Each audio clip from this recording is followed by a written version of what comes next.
If you've watched our 90-minute ultimate how to sell on Amazon guide here on YouTube, but you still have some burning questions, then this is the live stream for you. We've taken the top questions that we've received on the video. We're gonna be answering them today, plus we're gonna be answering your questions live.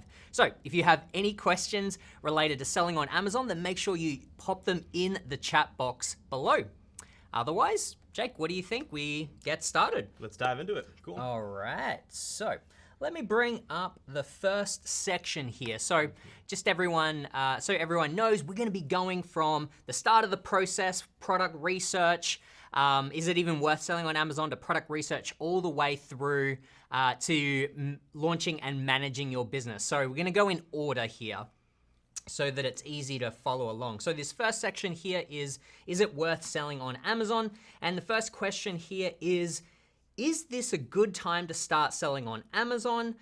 Concerning that Amazon is closing hundreds of distribution centers across the country. What do you think, Jake? I think it's a great time to start selling on Amazon, even with distribution centers going away. Amazon's not, getting any less skin in the game by doing that. They're just leasing warehousing. It's more of a financial play on their part than it is to say, hey, selling on Amazon is not going to be worth it anymore. So I wouldn't worry about the distribution centers going away. I would more so just worry about getting started as fast as you can. The longer you wait to sell on Amazon, you're going to regret it once you start to actually sell on Amazon. I know that's what I did when I started selling earlier this year. I launched a new product. I remember thinking, like, wow, why didn't I just do this like 2 years ago? Right. I wouldn't worry about the distribution centers going away. What do you say about that? Yeah, no, absolutely, I agree. Now is the best time to get started selling on Amazon. Definitely seen, e-commerce still continuing to kind of explode and just so much opportunity there. So I think I'll leave it at that. We wouldn't be here if it wasn't worth selling on Amazon. Yeah, and let me actually share my screen real quick. We did just come out with a video. Our latest video is about, is Amazon FBA still worth it? So head over to our channel, check it out. It was uploaded 6 days ago, and we answer that question pretty directly there. Okay, so moving on to the next question here. Hello, the video is really helpful, but I still have some unanswered questions. Like, is $500 enough for starting a smaller FBA business, or do I need at least $1,500 to $3,000? All right, so we do answer this question a lot. My answer is still very similar, where you can get started with $500, but I'll be real, it's pretty hard to do with $500. I would be more comfortable having closer to $4,000 to $5,000 typically. Can you get started for $1,000 or $2,000 even? Yes. You just might have to spend extra time trying to find a product that is, a lot cheaper, or you risk kind of like running out of stock and only having a small amount of inventory. Do you have a different answer, Jake? No, I agree with everything you said. I think if you're gonna start with, 500 even, or even under 3,000, you can change your expectations a little bit from, wanting to grow really fast. That's what we did. We launched with around $5,000 to $8,000. So we were able to order a decent amount of inventory, about 500 units, which isn't that much. We were paying about $11 per unit, so it was pretty heavy. It was a $5,000 inventory expense just for that. So if you're starting with only $500, you're gonna order a lot less inventory, and you're gonna grow a lot slower, because in our case, we were able to order a lot of inventory to stay in stock, to keep sales going, to get reviews climbing. So the opposite of that is essentially dealing with stockouts, and that's okay to be stocked out. It's not ideal, but in the beginning stages, you can't avoid it. Yeah. So, don't worry too much if you only have $500 or $1,000 to start. Just get going. Yeah. Even if you just sell 500 units or 200 or 100 units, that's better than selling 0. So I wouldn't worry about how much money you have and, getting all the shiny things like brand registry, a trademark, social media, like all these things that cost money. Yeah. Or time. I would just worry about getting started with what you have right now. Order inventory. That's your number one thing, expense. If you want to do a professional selling plan, that's $40 a month, but you can just do a free plan, and this is the individual plan, where you only pay $1 per unit sold. So instead of $40 a month, you just pay $1.99. So I would go that route until you build up enough inventory to where you can switch to a professional plan. So start with whatever you have, just order inventory as your number one expense, and then just pay the $1 per unit on Amazon. Yeah, I think that's a great point. I think what it really comes down to, and what I really believe is important, is getting momentum. With any sort of online business or venture that you're getting into, just verifying that it works as quickly as possible and getting some quick wins. There is the option of, if you've got $500, it could be better to wait until you've got at least 1,000 or 2,000 or more potentially, so you can have more inventory and sell for longer before you go out of stock. But to Jake's point, potentially just starting with $500, yes, you're probably likely to run out of stock, but at least you've verified, you've gotten sales quicker, you've verified that the idea and the business works. Even if you do go out of stock, it's not that big of a deal, but what that tells you is like, wow, like I can actually sell something. Getting in those first sales is really addictive, and it's very motivating, rather than waiting an extra couple of months to save up more money and, potentially more risk. Getting started sooner, has the benefit of giving you that momentum and those quick wins to be like, yes, this is gonna work, and then you keep moving forward. Absolutely. Alrighty, next question here. Amazing tutorial. I will be implementing every word and step by step. Would you have advice for those looking to invest more than $10,000? So this is sort of the other end of the spectrum here. Would you advise doing anything differently if you have more money to spend, let's say $10,000 or more? I think there's two ways you can go. You could order more inventory, or you can do what we did, where we were able we actually started with $8,000, so just under this $10,000 range here. So you could do things like get brand registry, right? Sometimes that's going to be $1,000 to $2,000 because you're getting a trademark and then you're hiring somebody to do it. So you can get all these, I guess, miscellaneous nice to haves with this extra money, and that would help you promote your product better. You can work on outside marketing, you can do influencer marketing, you can try to grow your existing inventory into sales very quickly with that extra money. And that's exactly what we did. Or you can launch with a normal amount, maybe it's $5,000, and then have that extra $5,000 ready to spend on more inventory. Because, one thing I think that a lot of new sellers, including myself when I first started, didn't understand was when you make a sale, if I'm making a $2 sale, I'm not getting that $2 back right away. I'm getting that $2 back in 2 to 4 weeks minimum, because Amazon, they pay you out every 2 weeks. But especially in the early stages, you have what's called not the account level reserve. Yeah. So this is Amazon's way of saying, hey, you're probably going to have some returns, and we need to hold some money to make up for that, so that we can pull it from your account. So they're holding funds sometimes up to 2 to 4 weeks. So it's nice to have cash flow outside of just your inventory that's going to sell eventually. So you could, like I said, do what we did and just spend more money on marketing and having that cash flow to do things like brand registry or even PPC, or you can just buy a bunch of inventory, but have a separate cash amount saved for when you do need to make your second order. Yeah, I like that answer. Thinking about what other options could you have, it's like you could launch multiple products, so you could consider a second product ideally, or potentially, but personally I would agree with you and just kind of keeping it focused on that one product and just having that extra reserve there to order, more inventory, miscellaneous costs, and just really still focusing on the one product rather than expanding at this point. Particularly if this is your first product, I wouldn't recommend launching more than one. So great question. Okay, what have we got next here? So when Amazon receives the product under the FBA program, do they pick and pack orders received on Amazon? Do they provide the packaging for selling those products to the final customer? Is the packaging included in the FBA price? Awesome. What are your thoughts on this, Jake? Yeah, so this is actually one of the best reasons of why you should sell on Amazon.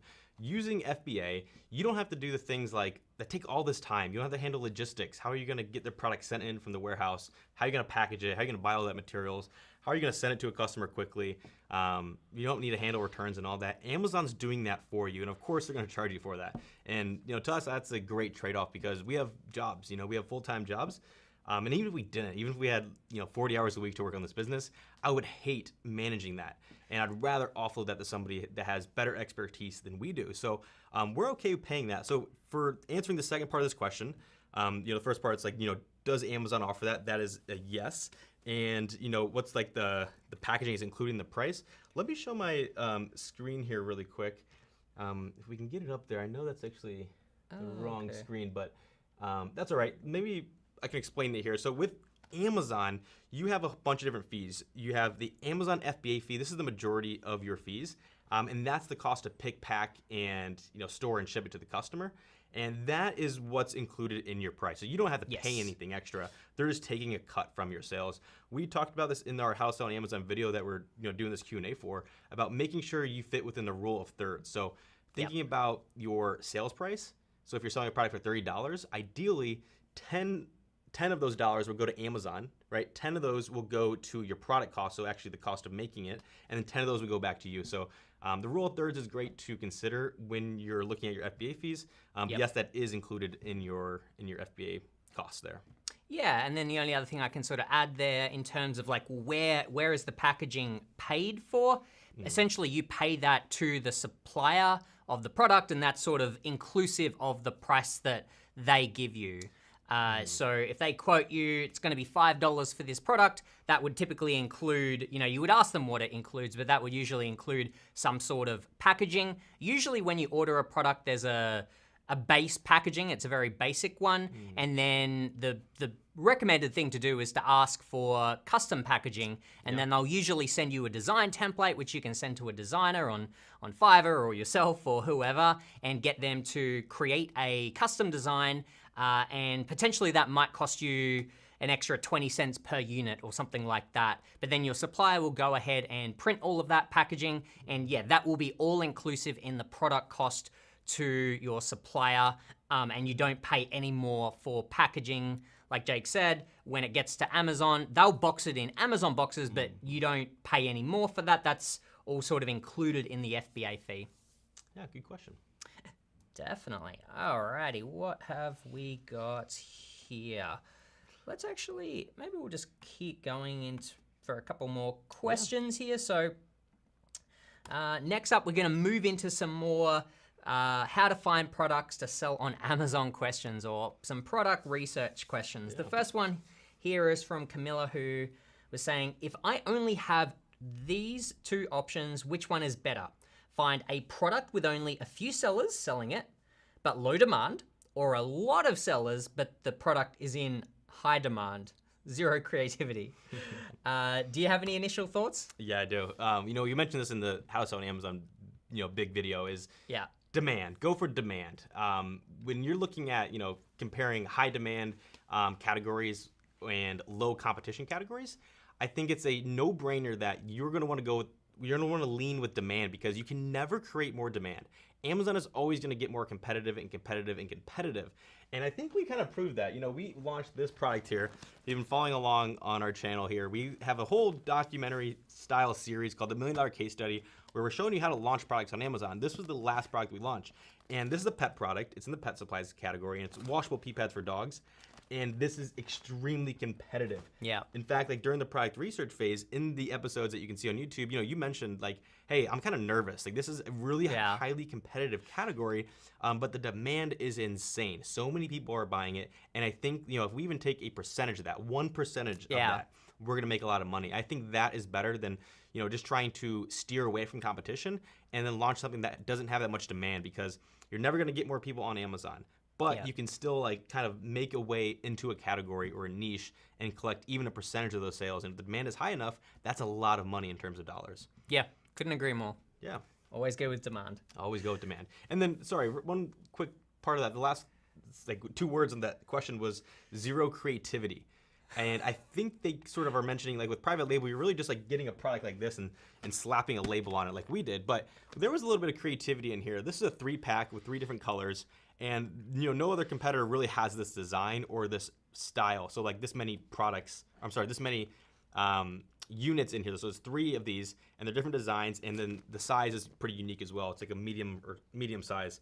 So that was unique as well. So there was a little bit of creativity there. We don't recommend just selling something that everybody else sells, the exact same thing. Exactly. With private label, you can differentiate, and that's really important. So you can be creative even with just private label. Yeah, I'd agree. It doesn't have to be absolutely groundbreaking, brand new invention, although it can be, but simple changes or small things can, go a long way in sort of differentiating you. Yeah. Awesome. All right, moving on to the next question here. Quick reminder, if you do have questions, we are going to be answering live questions here shortly, so drop your questions in the chat. All right, the next question here is, how do you evaluate less competition? Is it through less sales volume, the minimum sellers, or less ratings? What do you think, Jake? How do we evaluate competition here? I think the ways that we do it, at least, and what I would consider probably the easiest or the most accurate way of doing it, is looking at the number of reviews in a niche, or a sub niche. So if you're launching a product in the pet supplies category and the top 10 products that show up on that search term, maybe it's washable pee pads, if we get to a very specific part of that niche, has an average review of like 500. That's obviously going to be a lot better than launching into a category where the average reviews is about 1,500. So the number of reviews for products, as well as the category and the sub niche, you can drill down even more. That's going to be the best way of doing it. For private label, there's also number of sellers. I think that's interesting if you're doing like wholesale. So how many sellers are on a listing? That's a great way of doing that. And then like the rating, so like the actual star rating. This is a different way of looking at competition. So after you sort of verified the competition of a niche with the number of reviews, you can now go into like the quality of those reviews. So how many competitors in the top 10 have above a 4.5 or above a 4-star rating? If there's a lot of sellers in there, or a lot of products, I should say, that have a 3 and 3.5 in that top 10, then you can feel confident that if you launch a product in there, and as long as you make the right improvements to the functionality or to the design or whatever that customers aren't agreeing with and they're leaving bad reviews on, then you can show up and be a lot more impressive to a customer because you have a better star rating. So outside of the number of reviews, I would say the number of ratings, or like the quality of those ratings, are two great ways to look at competition. Yeah, totally agree. Yeah. Okay, next question up here is from Natalie. What's the timeline for all of these steps? Is the product choice even relevant based on the research if you are launching it a month or two later? I think this is a great question here. So it's referring to, in particular, the competition levels or the growing competition on Amazon, and saying, yeah, like if the product seems like a good opportunity now, there's maybe not as many competitors, but by the time I launch this in 2 months or so, is the competition going to be too much then? Therefore, this product is a failure. So I think it's a good question. Maybe to kind of like start up with, we could just begin by outlining like the rough timeline. Yeah. It does vary, but I would say from the point that you're doing product research, it's probably like typically 3 to 4 months maybe until you actually have the product available for selling, would you say? I hope so. Yeah, you don't want to do product research too long. If anything, like spend more time thinking about that one product that you're thinking about selling, not like comparing a bunch of different products. But I would say 3 to 4 months comparing a bunch of different products is a good like maximum time frame to think about. Yeah. Yeah. And then in terms of the competition question, yes, there is a good chance that by the time you launch it, there are going to be more competitors than when you were first looking at the product. That's almost just going to be a kind of a constant, or like it's always going to be the way on Amazon. I personally wouldn't let that discourage you. I would almost just be aware that that's probably going to happen, but that shouldn't really stop you from getting started if you've got a good plan in place to launch your product. You did what we talked about earlier, where you've made some modifications or made some efforts to differentiate your product. It really shouldn't affect you too much.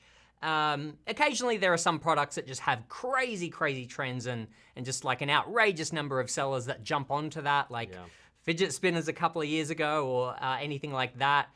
So there are some outliers like that, but for most products, you are most likely going to have more competition, but I don't think it really needs to change anything. Do you have any thoughts on that? I totally agree with you. And the data that you've collected and are looking at over a period of 1 to 3, 4 months even, that's always going to be relevant still. So just because it's 2 months down the line doesn't make the data you looked at earlier any less relevant. Unless, like Lenny said, that was a trend, like maybe like World Cup style products during the World Cup or anything like that, Christmas or seasonal stuff. But one thing that you can do inside Jungle Scout, if you have the extension, is actually look at all the products that were launched after a certain point. So you can use the date first available column or the filter there to see how many products are launching. And if you're in between 2 different products and you see maybe one has and like, the data is all very similar, but one has like a lot of new sellers selling it. You might, want to sell the other product because you're seeing a trend of, overseas sellers or a bunch of just sellers jumping into this niche. So that's one kind of hack that you can use is the extension. Very cool. All right, we'll get into the next question here. Hi, how will I know the Amazon's warehouse fees? Good question. So wait, let's break this down. So you're talking about storage fees, I'm guessing, or the fulfillment fees, or maybe we could kind of speak to both. So yeah, I guess the main fee to be aware of is one that we've mentioned. It's the Amazon FBA. The FBA fee, which is just basically how much Amazon charges every time you make a sale. And like Jake mentioned earlier, you want to keep that to roughly no more than about 1/3 of your selling price. So that gets taken out every time you make a sale. Some of the other biggest Amazon fees to be aware of would be their storage fees. So you do get some monthly storage fees, and then you get long-term storage fees if your inventory has been just sitting in FBA fulfillment centers for, is it 6 months or 12 months? I think it depends. They have different tiers now. Yeah, I think definitely 12 months is long-term storage, but then they have another tier in there from like 8 to 12 months, I think. Okay. Yeah. Right. They're always coming out with new ways to, cost you for your inventory. And yeah, I think like where to find them though. So if you're, I guess this could be two different questions. This could be like, if before you start selling, how do you know how much you're going to pay in storage? Or it could be like, if you're already selling, how do you know how much you are paying? There's two different ways of this. One, Amazon has a revenue calculator tool that you can use to actually, put in an ASIN. So similar to the product that you want to sell. If the dimensions are like pretty, similar, then you can assume that you're going to pay right around the same cost as them. So you can use Amazon's revenue calculator. You can just Google that, or it's in Seller Central if you have an account already. And you can actually see exactly how much you're going to pay per unit. So you can just times that by how many units you have. And then if you're an existing seller, there's a bunch of different ways inside Seller Central that you can view it. You can download a report. It's probably the best way of seeing what you've been charged for storage in the past month. So that's what I would recommend, is just use Amazon's reports and then use the Amazon revenue calculator for product research. Yeah, I'd say if you're doing product research, the most important thing is the FBA fee. That's going to by far be the biggest chunk of money that you need to consider when you're doing product research. But at the product research stage, it's like I think the monthly fee is going to be pretty small, to the point where it probably don't really need to kind of think about it too much when you're at the product research stage. Yeah, the only time it truly gets expensive, relatively, is in Q4. So they hike it up like 3 times. And so, if you're in between launching a product now, I'd still always start just like launch it right now. But just know like in Q4, you are going to pay a little bit more than the rest of the year. Great. Okay, so we're going to jump in and answer a question or two from the live Q&A before we continue on. Alrighty. So we're going to take a look at the chat box here. So if you do have any questions, then please let us know. Questions only. Okay. Let's see. And some of these questions we're probably going to answer later on in the video, in this video. So we have a bunch of other sections to go through, but let's see here. Yeah. Let's see. So we got one question here from Abdullah who asks, how can we contact brands for wholesale in an effective way?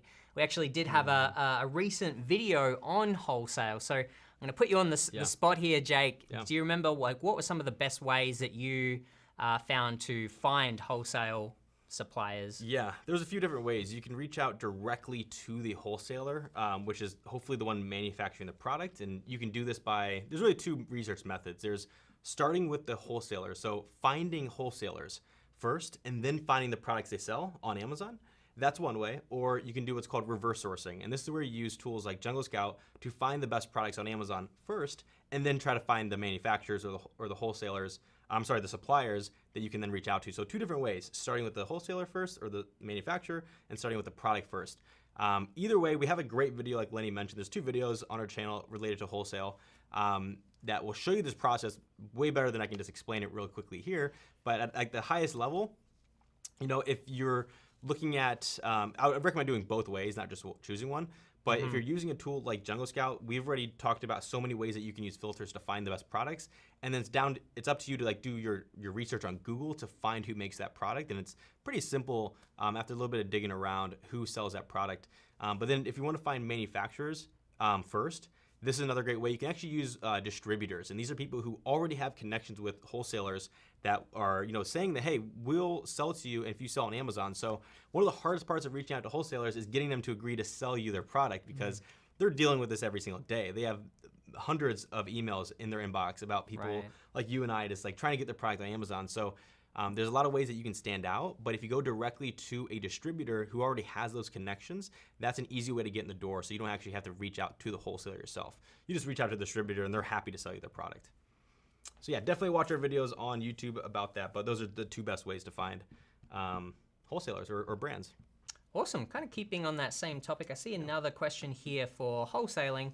Can a person with a professional account do private label as well as wholesale? Confused with the models. So thanks for the question, Saida. I think the quick answer is yes. Absolutely. With the professional Amazon Seller Central account, you can do everything. You can do all the models. Let's see. But if you are starting out with the individual account where you don't pay your $40 membership or subscription fee, which you do with the professional. It's free upfront, but then I think it's about $1 or so every time you make a sale. So the individual account really only makes sense if you're planning to sell less than 40 units per month, or if you're just kind of getting it set up and it might be a couple of months before you get your product in. You could start with the individual and then swap over to a professional later on. So those are kind of the differences between those two particular plans. I think really either way, even if you're on the individual plan, you could still do, I think, any of the business models, I believe. I think the main restrictions is, one, the difference in fees, but I believe that you don't get access to things like advertising and a few other features on an individual plan. So yeah, I think that's the main downsides, but it doesn't really affect which business model you do.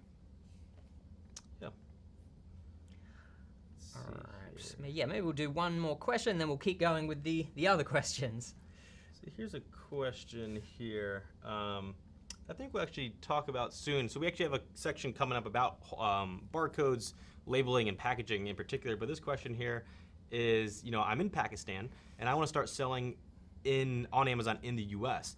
Should I locate my barcode to Pakistan or the U.S.? So when you have a barcode on your product, like, we have here, it's probably gonna be hard to see with our lighting here, but we have one there and we have one on the back here. All that matters is that your FN SKU is on there. That's the code that Amazon sort of just knows what your product is. We'll talk again about this coming up in a second here. But the really thing that matters when it comes to putting a country on there is where your product was made. So to answer this question directly, if your product was made in Pakistan, then you just need to put on your UPC barcode separate from FN SKU. Again, now this is probably so confusing, but we'll get to this in a moment. But you just need to put where it was manufactured. So if your product's manufactured in China, then you just put China.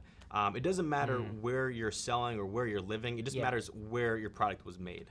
That needs to be on your packaging somewhere. Awesome, very well said. So now we're gonna jump back into other questions here. So next section is how to find Amazon suppliers. And our first question here is, I'm so confused, Alibaba is basically Chinese Amazon. Why Alibaba, and how do you know if their information is reliable? And what of the taxes and shipping regulations? Is there other options besides Alibaba? So first, Sean, I'd tell you to breathe. I know there is a lot to learn. It is very overwhelming. I know Alibaba as a website can be quite overwhelming, and maybe the UI is not the greatest either. So why Alibaba? Essentially, it's probably, if not the sort of biggest marketplace to find suppliers. There are some other options, but it is really hard to find.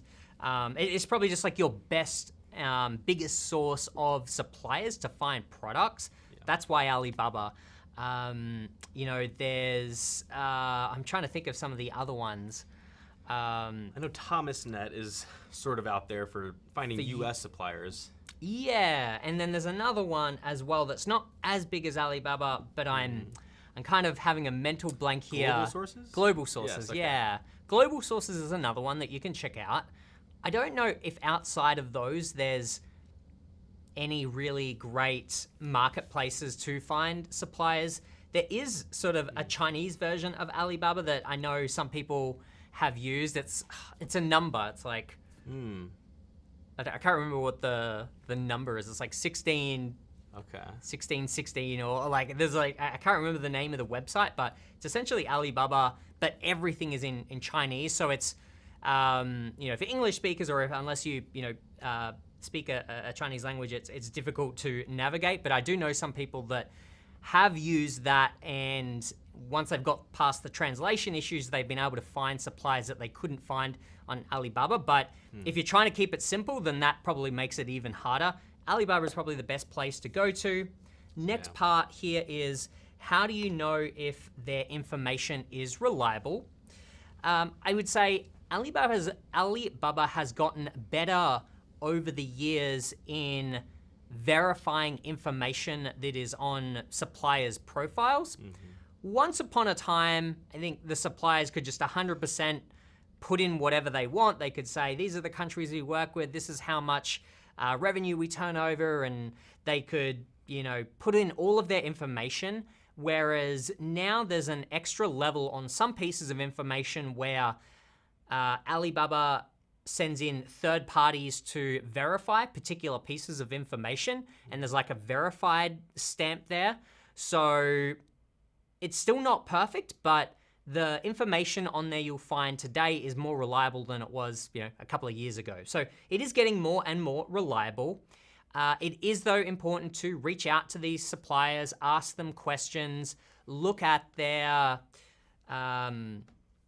look at their storefront on Alibaba, see what types of products they're selling. Sometimes they say, oh, we're a manufacturer, which means that they just manufacture, should be just one type of goods, but you could go to their storefront and then they've got dozens of completely unrelated products there, which suggests that they're probably more of a trading company rather than just a manufacturer. So there are little things that you can check for, and actually in our How to Sell on Amazon full video, if you haven't watched that, then I'd recommend checking out the supplier section, because we talk about a few of the different things that you should look out for. Let's see. The next part here is, and what of the taxes and shipping regulations? That is something that you will need to sort of look into for whatever product that you're considering, and kind of discuss that with your supplier on a, individual product basis. Like for us, when we were, talking to our supplier about the washable pee pads for dogs that we are selling, that's the point where we would have said like, hey, is there, are you aware of any regulations or certifications that we need? I wouldn't just ask your supplier, I'd also do your own research on, Google, and seeing if you can research that yourself. But yeah, that's something that you just kind of have to do manually, I think. Yeah. Any other thoughts from you? I think you nailed it right on the head, yeah. Yeah, that was a lot there to unpack, but hopefully that helps. We've got next question here from Shahzad. Should I let the supplier know about the inspection? And when should I send the inspection? Good question. So if, a good best practice if you're getting a product is to get a third-party inspection in China, if China's where it's being manufactured, before it gets shipped out. This is where this third-party company, they go to the manufacturer, they take out a sample size of your products. If you've got 500 units, they might take out 50 or 100 units, and they're going to inspect each and every one. A inspection company will have a list of standard checks that they typically go through, but obviously each product is different. So you would tell them, oh, okay, we've got washable pee pads for dogs. They need to be waterproof. They need to be, strong and sort of tear-proof. You would give them the specifics about your product, and they can do additional checks, and then they'll send you back a nice PDF printout that gives you all the information where the products failed and where they passed. And then if there is anything wrong, then you can go back to your supplier and get them to make changes or to fix the issues before it gets sent out and it arrives in the US. At that point, it's a little bit too late. So that's what an inspection company is. In terms of when to let your supplier know about it, I would do it as early as possible. I would probably do it around the time that you make your purchase order, where you're saying, okay, I'm ordering 1,000 units, here's my 30% deposit. I would also let them know probably then that I am planning to get a inspection done. I would probably book the inspection in pretty soon, like around about the same time. And then I think typically the inspection company will coordinate with the supplier to organize the exact date and time that they go and do the inspection. So I would say let them know as early as possible. All right, next question here. Won't we need certificates for toys and the baby category? Do you have any thoughts there, Jake? Yeah, you definitely will. With the baby category, whether you're selling in the US, the UK, or really anywhere, Amazon is really strict about what you can sell on there and what certifications you have. And they're coming up with new ones every year. So you need to do your due diligence. So if you're thinking about selling a baby product, or maybe you already have one and you just started, getting it manufactured, you can go into Seller Central, or you can go on Amazon, or I'm sorry, on Google, and search for these certifications that you'll need. So you'll need typically like certain companies, like there's like a few companies that Amazon trusts to do certain like checks. So you just got to do your due diligence on it. Amazon has on their help page for all these different categories what you'll need. So you definitely will need to get it certified, especially for baby products. If that's a deterrent for you, like you're just getting started, I could totally understand why you may not want to launch a baby product. But if baby categories are doing very well, so like don't let that stop you having to get these certifications. I know it's scary, I would hate to do that myself, but the payoff is huge selling in those categories. So just do a lot of research on Google, Amazon Seller Central. If you have an account already, you can just type it into the search bar, and typically you'll find some information there. Awesome. Yeah. All right, so next question here from Alex. Where do I find a link to download a copy of the email to send out to the suppliers? Yeah, so good question. We actually put this question here is referring to, in our How to Sell on Amazon video, we actually have a direct link showing you kind of like the email template that we've sent out to our suppliers, and it's what we recommend sending out to really get like quotes. So in that link, you can find a How to Sell on Amazon PDF. So it's actually our whole video, basically in written format. So if you're more of a reader, you like blog post, that is a great one to read. But on page, let's see here, to answer this question super directly, on page 42 in that document, you'll find that template. And actually, there's a link in the description of this video. So there's two links. There's a Jungle Scout pricing link that will get you to look at our tools and the pricings there. And then there's also a second link below in the description for this PDF document, and it's a free document. You just go on Jungle Scout's website, you go to the resources tab, you see how to find how to sell on Amazon, and then you just download that free template or that free PDF, which has a template on page 42. So chapter 5 on how to find a supplier. So that's the best way of finding it. And again, you can watch the video to see how we incorporated it, but that template is awesome. You can just copy and paste it, and then of course just enter your information there. But page 42 in that document that we have linked down in the description. Awesome. Thanks, Jake.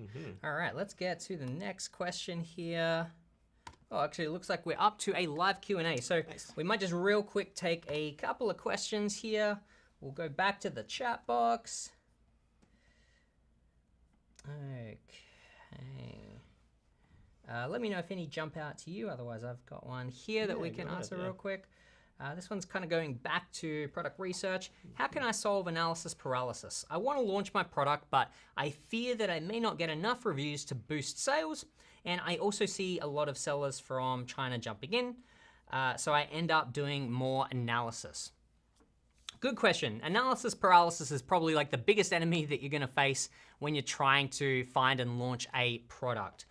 Couple of resources that I'll start out by mentioning is our How to Sell on Amazon main video, which we're going to link to in the description below and at the end of this video. Definitely watch the product research section there. There's some great tips that I think if you follow these steps, it's going to not eliminate, but help reduce the analysis paralysis.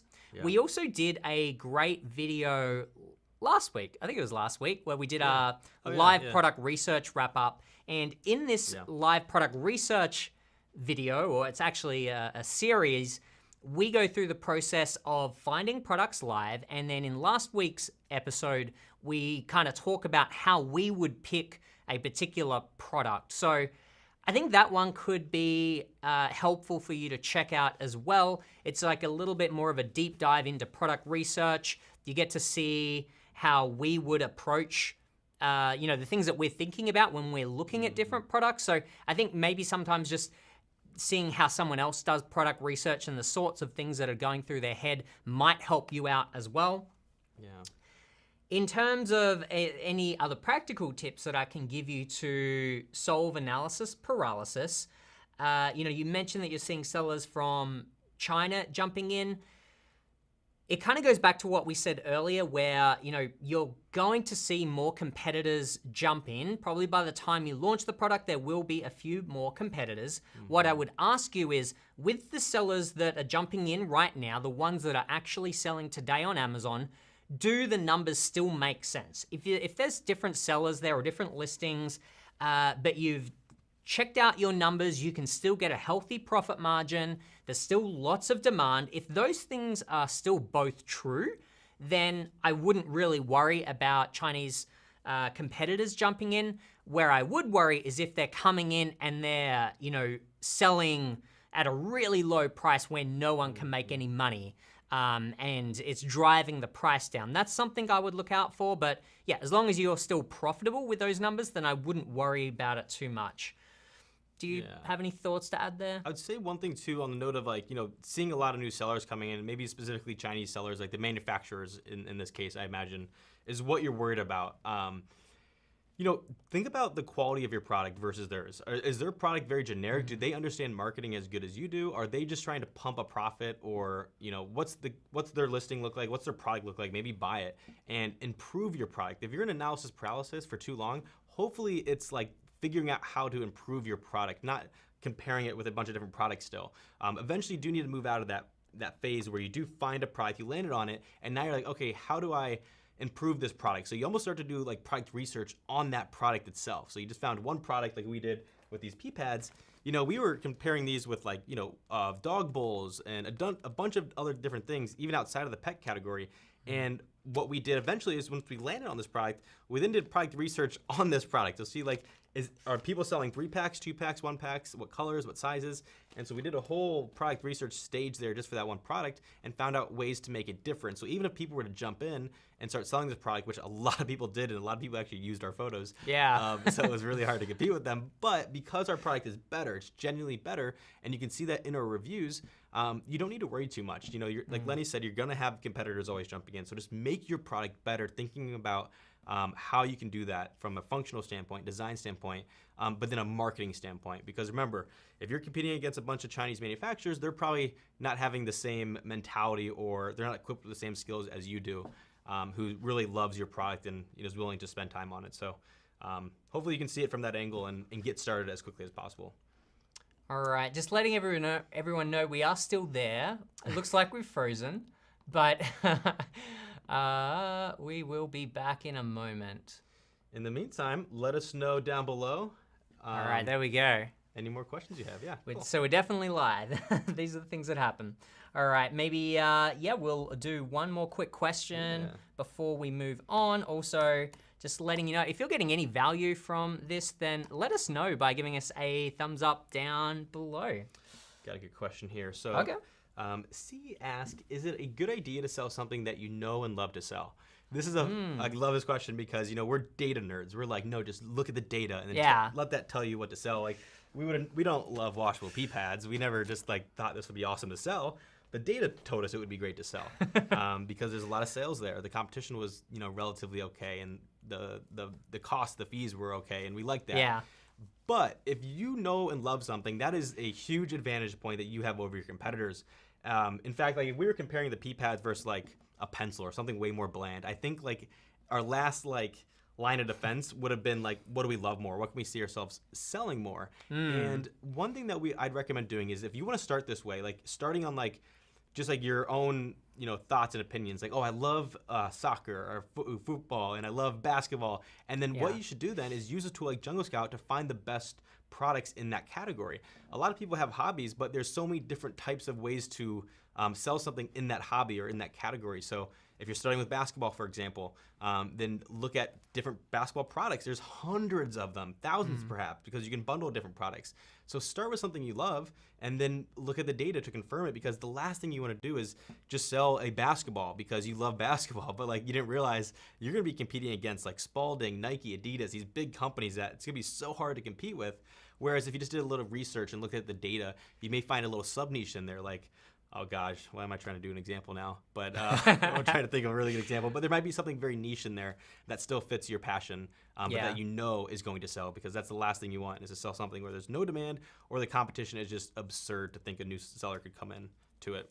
Yep, well said. Yeah. All right, we're going to move on here to our next section of questions, and that is how to set up your Amazon business. This was a popular category, a lot of questions here regarding setting up your business. So if you've had any of these questions as well, this section is for you. So we've got this one here from One Vibe, who says, hi, I'm from the UK and want to start Amazon FBA private label selling in the US market. I'm going to be setting up an LTD company as I'm from UK and would like to know, can I have more than one brand under my LTD company, or is it one brand per LTD company? Thank you. Great question. So we're going to separate things out a little bit. On Amazon, a brand is, let's see if I've thought through this definition, but maybe I'll actually start with the answer. And the answer is yes, you can have as many brands as you want underneath your company. It doesn't really matter. You could sort of sell anything under your company, really. What really matters is how many brands you've got registered on Amazon. If you register your brand on Amazon, then that opens up some additional features. It's called the brand registry program. And yeah, your actual company name doesn't really matter. Your company name isn't really displayed at all on Amazon. It can be completely different from your store name and your the brands that you set up there. So you can just have whatever your company name is and then sell as many brands as you like on Amazon. Okay, next question here from Jason. Do you create a separate brand registry for each and every product that you come up with, or can they be under the same brand name but different product and different type? So, look, very similar question here. Do you have any thoughts, Jake? Yeah, so you could do either way. It depends on how you want to brand your product or your company, and maybe you want to sell it one day. So for example here, let's just do an example. We sell, these pea pads here under our Jungle Creations brand. So we actually have our logo up there. And we also sell under that brand Jungle Sticks, which are marshmallow roasting sticks, and a bunch of other different products over the past few years that aren't just like around a certain niche. And we named the company, Jungle Creations is very broad so that we could sell different things underneath it. That's one way to go. So it's really cost effective. You just need one trademark. You can get brand registry for all the products under that one trademark. And you can sell, you don't like lock yourself into just selling one type of product. Now, if we were to name our company instead of Jungle Creations, Jungle Pet Supplies or something like that, then we're sort of trapped into just doing pet supplies because like it's in our name. So there is a benefit to that. You could actually easily sell your brand to somebody because you're really branding around pet supplies and your brand is more recognized with one type of product. So it just depends on how you want to brand your company, whether it's a generic brand or whether it's a very specific pet brand, and then you keep building brands on top, or different products within that brand on top of that. So totally up to you. Just depends on your preference. Yeah, just to like explain that or emphasize that even more. These are our Jungle Sticks. Back in the day, we actually registered Jungle Sticks as a brand. So this was back in the days before you needed to get a trademark. So at that point, it didn't matter, it didn't cost anything to register multiple brands. So we set up, I think, Jungle Sticks. I think we also set up Jungle Snugs, which were these baby bamboo hooded towels that we that we were selling. And so each of those had their own brand names. Then brand registry changed to the point where you needed to register a trademark, and it now costs money to do that. So when that change happened, we took a different approach with the washable pee pads for dogs. And that's when we decided this time round, we're going to create a more generic name like Jungle Creations, which now we're not going to keep registering more brands for every product we sell. If we sell any different products in the future, we're just going to put them all under the one trademark that we've already got. So yeah, that's probably a really good strategy. Okay, so next question here from Michael. Any tips for getting a business credit card? As a US resident, brand new LLC, some say you need 2 years of business to qualify. Do you think that's true, Jake? I don't think so. There's certainly going to be credit cards out there that are, they have a lot of rewards to them. Like I know with Chase, for example, they have like a beginner, intermediate, and then experienced level cards, and you just basically pay more for the experience level cards and get more benefits. Those you will need experience. I've gotten declined for those with a new business, but just speaking from experience here, you definitely don't need to have any, experience necessary to get your first credit card, and that could just be a basic entry-level business credit card. So just go to whatever bank is nearest you, or maybe just look up, the biggest banks that have the best rewards. So like cashback rewards, for example, and then just get their beginner card, and they will typically let you, start with them. They want your business. Yeah. But then as you start selling, you can start getting better cards. So just to start out, you definitely don't need any experience, but as you advance, you can get cards with better perks, I guess. Yeah. In my experience, I think like you, I got a beginner Chase credit card. Didn't have a whole amount of business history or really any at the time to really show, and I was able to get a card. So yeah, I can verify that it's definitely possible. Nice. Okay, next up we get how to get a US trademark. Great question. There's a number of different ways that you can do it. I think the hardest way is you can file it yourself. I think you're gonna have to provide a lot of information and answer questions that you probably don't know how to answer, or at least I wouldn't know how to answer. Then there are websites that make it a little bit easier. Ones like Trademark Engine is one that comes to mind, where it's sort of, again, another sort of self-service type platform where I think you probably pay them a fee plus the fees for the trademark itself. And then they make it easier by, I think you probably just like answer questions, and I'm trying to remember, I did it once, but that makes it easier to get a trademark. However, in my experience, when I did that, I still made some mistakes, and my trademark ended up getting rejected because I didn't quite understand some of the questions, or I didn't put in the right information. I guess the third way is to use a lawyer or a professional to assist you with the application, which is a really good way to go. That way, you're getting a professional. They're going to make sure that everything is answered correctly. It's all done right. That's probably going to be the most expensive option, however, but it's the one that I would recommend. Now, that being said, there is, I guess, sort of a second way to do that, and that's called the IP Accelerator program on Amazon Seller Central. And so this is a program that Amazon has introduced to speed up the process of getting brand registry. For some context here, I'm assuming that the question is being asked, because you want to use the trademark to get Amazon brand registry. So if that's your goal, to get Amazon brand registry, I'd recommend using the IP Accelerator. What that means is that you don't have to wait the 9 to 12 months for your trademark to get approved in order to get brand registry. But really, immediately or within a couple of weeks of applying for your trademark through the IP Accelerator, you can actually get access into brand registry without your trademark having been fully accepted or whatever. So it's just like the fast track to get Amazon brand registry and to get the trademark process started. I think we've both gone through the process and actually found it to be pretty straightforward. I don't think it's actually any more expensive than if you were to go to someone somewhat outside of the program, or at least it just seemed very affordable to me. So that's what I'd highly recommend.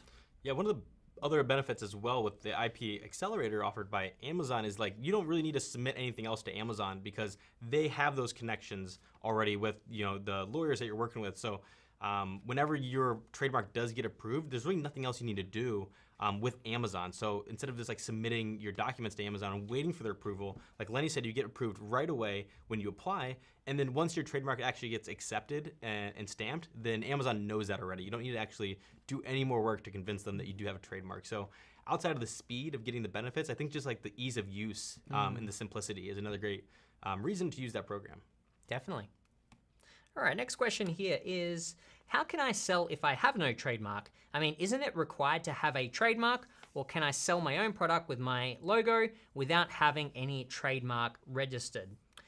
So correct me if I'm wrong here, Jake, but I think this applies when you go in, you click on create a new listing, and you're going through the listing creation process. There now is a box that says brand, and that's typically where if you are brand registered, you would put in your brand there. However, if you're not brand registered, I believe that you can actually just put in like NA or something, and I think it's NA, and you're able to get past that box and create a listing without having a brand registered. I think you do have to put something in that box, but I think NA counts as like you don't have a brand, and it allows you to create a listing without it. They've changed this in the past. I don't know if it's NA anymore or if it's generic. So you can actually just use the word generic, and then Jungle Scout has an awesome article on this. It's called a GTIN exemption. So basically, if you are in the process of getting a brand like a trademark, or you just don't want one and you're just gonna sell your product with your logo on it, you can apply for what's called a GTIN exemption.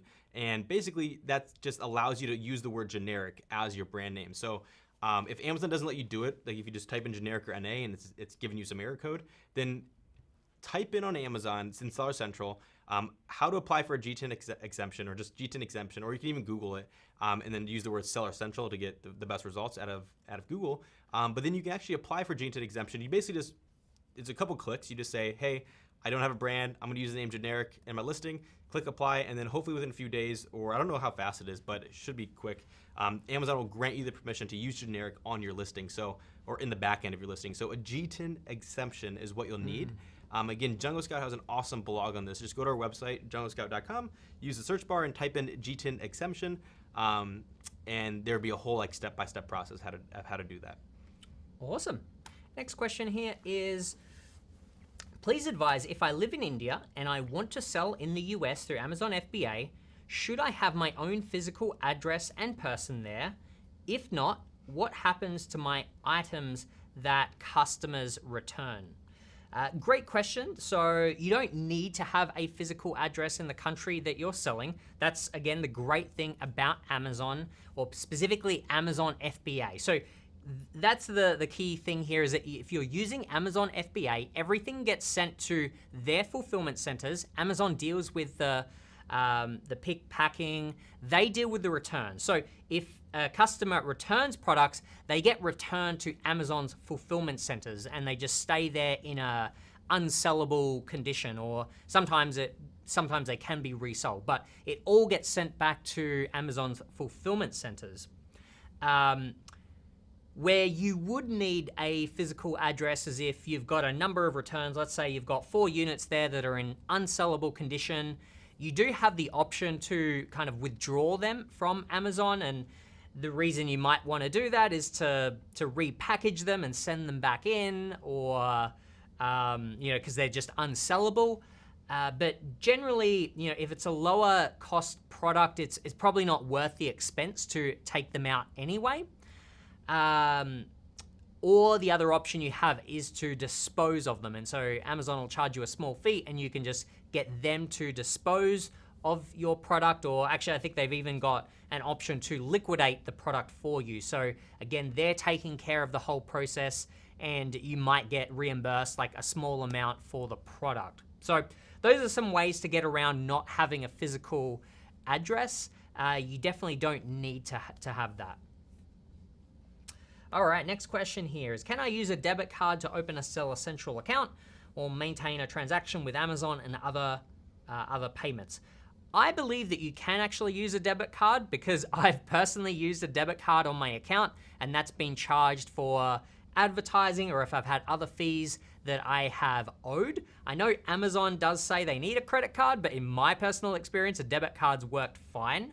Although I have had some issues before where randomly they have just sent me a notification saying like, hey, this card isn't accepted, and I've basically just had to like input it a couple more times and then it just works again. So it has been a little bit funny sometimes, but you can definitely use a debit card, at least from my experience. All right, next question here from Michael. I sort of got confused at first and created a Seller Central account as soon as I could, and it ended up getting paused due to non-activity since I'm still in the first phases of research launching. Anyway, I didn't have an LLC back then and created an individual seller account. Now that I'm about to order a product and getting an LLC and brand name sorted out, should I now update that Seller Central account or should I just make a new one and go through the Amazon interview process as the LLC name, as opposed to updating my inactive seller account? Yeah, I mean, as long as you haven't lost functionality to your existing account, if they haven't restricted anything, then I personally think it would probably be easier to update your existing account than to like go through the whole process of setting up a new one. But it's not something I've done. Do you have thoughts? I do have a little bit of experience with this. So I did the same thing as well. When I first launched my product, I had a Seller Central account for a few months before, and I didn't even know this was a thing, but they did pause it due to inactivity because I just didn't have any inventory in yet. All you have to do is actually just create a case to Seller Central, say, hey, can you open it back up? I got inventory, I need to create a shipment. And they'll open it up right away. That's an expedited case in their system because they want you to start selling on Amazon. They want you to give them your money, of course, in your inventory. So that's the first thing here to to activate your account again. But then the second part as well, like Lenny said, you can just either open a new case or update it on the back end. Probably opening a case is the best way of doing it and say, hey, I got new information. They'll either guide you to the right section to add that information, or they'll just allow you to submit their forms through the case. However, if you don't have any luck with that, I would try a few times. It just really depends on the seller support agent you get and how helpful they are. Sometimes they're not helpful, so you just need to do it 3 or 4 times, reach out to different, create just new cases and try to talk to different people and hopefully find someone that's helpful. If that doesn't work and you don't have anything in your account worth losing, like you just started the account and it's just an email address tied to it, you could create a second account and just go through that process again. It might stink because you have to wait to get approved and enter all your information again, but it might just be simpler. So try updating your account first, reaching out to seller support to do that. And if that doesn't work and you don't have any ties to creating it or to cutting it off, then go ahead and do that with your new information. And for anyone else that might be wondering, do you know roughly how many months or how long it was before they decided that they would pause your account? I don't, but I have a feeling it was like around 90 days, so 3 months. I want to say 2 to 3 months. It wasn't a month. Okay. It was like 2 to 3, maybe 4 months. All right. And so were you paying for a professional plan? So you're paying $40 a month? I was, but I wasn't getting charged yet. So that's another question. Okay. I don't know if we have it in. We might have it in here actually. I think we do, but I wasn't getting charged because I didn't have any inventory in yet. So that's a common misconception: is if you have a professional selling account, that you start paying that $40 right away. It's only so when you first create the account, you only pay that $39.99 once you send an inventory. Oh, that's great. So yeah, you don't need to worry about that. I was getting charged for that until I sent an inventory. Now, what's kind of confusing is, say you do that, you start sending an inventory, and then you go out of stock for 6 months. You still do have to pay $39.99 a month. Then it's only when you first open your account, they wait to charge you until you send your first shipment in on that brand new account. I'd keep an eye on that if that's something that you're trying to do right now. Look it up on Amazon. They might change that in the future. They may have changed that in the past. So just they usually have documentation when you're creating an account about that, and that's how I figured that out. So I was happy enough to do the professional account in the beginning rather than doing an individual account and then switching, which is just as easy. You can do that as well. You can switch from individual to professional at any time. They encourage that. They want you to do it. So either way works. Yeah. Nice. All right, we actually might keep going here into our next section. So this next section, we're going to be covering questions around packaging, labels, and barcodes. Again, plenty of questions around these. So Listen close. First question here. The UPC barcode from GS1 is a one-time payment for that specific product, right? It's not like I have to purchase one for every unit sold. I don't know whether we use a prop here or something, but... So the UPC, this is not, the question about UPC, right? So this is not a UPC here. Oh, over here. This is our FN SKU. Try to get out of the lighting there. Yeah. And we'll talk about the differences here shortly, but no, once you buy a UPC barcode from GS1, that can be applied to every different, how many units of inventory you have. It's just a number, basically. It's a barcode, but just a number, and that number is the same no matter how many times you print it out. So if you just have one product and you have 1,000 units of inventory on that one product, for example, then you just need one UPC barcode. Yes. It's only if you sell more than one product or variation. Like the jungle sticks. Yeah, basically we would need, don't want to spill these everywhere, we would need one UPC barcode for the jungle sticks and one for the washable pea pads. Yes. Each variation does count as a new product though. So we actually are looking into selling different variations of those. So this is a 3-pack. If we now want to sell a 4-pack or a 2-pack, that is a separate product, so that will need its own UPC barcode as well. Yep. If you do have any follow-up questions to that, or if it's not clear, then let us know in the chat box here. Yeah, we have a bunch of more of these questions coming up, hopefully to make it more clear. Absolutely. Erica asks, once you purchase your barcodes, how do you know if you need to use the bulk method you're referring to? Can you provide an example? Or if I purchase 3 barcodes for small, medium, large, would that be bulk? So yes, this is a good question and a common misconception as well. So let's do an example here. So like Lenny just mentioned, we actually are about to sell 2 different variations on this, and it's basically a small, medium, and large. This is the medium one. Yep. And that's 3 products, right? So we just need 3 UPC barcodes. Now on the GS1 website, where you do purchase barcodes, there's 2 different ways that you can purchase them. You can purchase them in bulk, and it's called a company prefix. This is basically, allowing you to act as like a more official company, where it's like you just have a bunch of barcodes under one account, and you'll get 10, right? And so that is about $250. I believe Lenny's actually pulling it up on screen here. Maybe I'll wait till it's visual, but essentially there's 2 different ways to buy barcodes in bulk and not bulk. If you buy it in single use, it's $30. So the math plays out like this here. So if you just need 1 to 8 barcodes, buying the individual makes the most sense. So as you can see on screen here in this table, 1 barcode will cost you $30, whereas 10 using the company prefix, right, will cost you, $250. And then there's an annual fee of $50 when you do the company prefix. So the reason I say 8, if you just have 8 products or under 8, go the individual route, right? Because 8 times 30 is, I think it's like 240 or something like that, or 245, something similar. It's just under 250. But if you want to grow to more than 8 products, individual products, then I would start with the company prefix, because you're just going to build on that, and it'll make your login a lot more simpler. So this is what I would go with. If you have 1 to 8 products, go individual. If you have 8 and up, or maybe 6 or 7 because you're going to grow, then go with the company prefix, because the pricing makes the most sense. And then you have that annual fee. But as you can see there, if you get to, 100, then your company or your annual fee is 150. So this is what I'd go to. It's just like the GS1 website, which will show you the pricing depending on which country you're buying your barcodes in. Cool. Hopefully that all makes sense. Yeah. Okay, so next question here is, I'm gonna buy 500 pieces from a product that has 8 colors in 7 sizes. How many barcodes should I buy? I feel like this is like a trick question where we have to do some maths, but basically you would do maths here. Go back to that screen share real quick, and there's there's a product. If you go up actually, we'll show you this. This is actually a good visual, because I think this is where you're getting at, right? Okay. So scroll to the top here, and here's a really good visual. Oh, okay. This actually answers the question perfectly. Yeah. So in this case, you have 3 sizes, right? Small, medium, large. But you also have 3 colors. And then you also have 3 sizes or styles, and then 3 different types of packaging, like, like a 2-pack, 5-pack, and 8-pack, or whatever.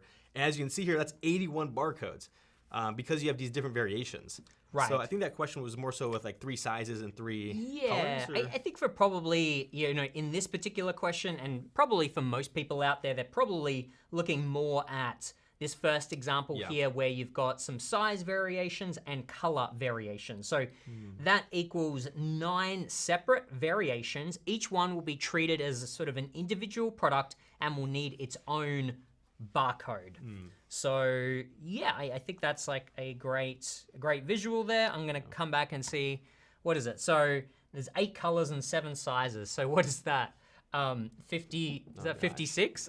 I think so, yeah. 56 different barcodes that you would need if you want, if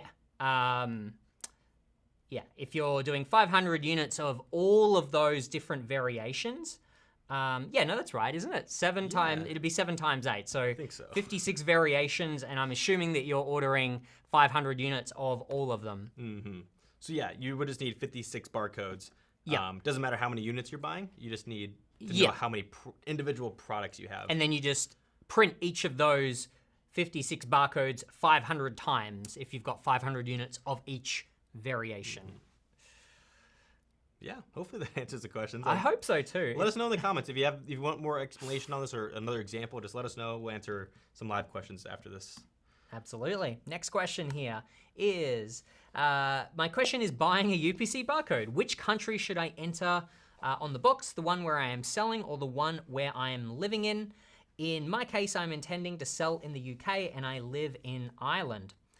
So I think we kind of answered this one earlier, but essentially, you should put on your packaging, or you should basically put the country of manufacturing. So where it's made, not necessarily where you live or where it's going to be sold. You probably can't see that, but we're in this bottom corner here.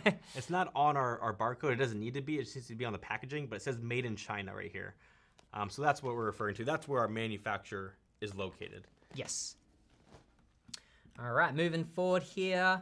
And we've got a question from Jesse. If we create the listing after the product is shipped, how do we share the FNSKU label to the supplier so that they can label the units correctly? This kind of feels like a trick question. Basically, you can't. The order here is you do need to create the listing first before your product leaves the manufacturer.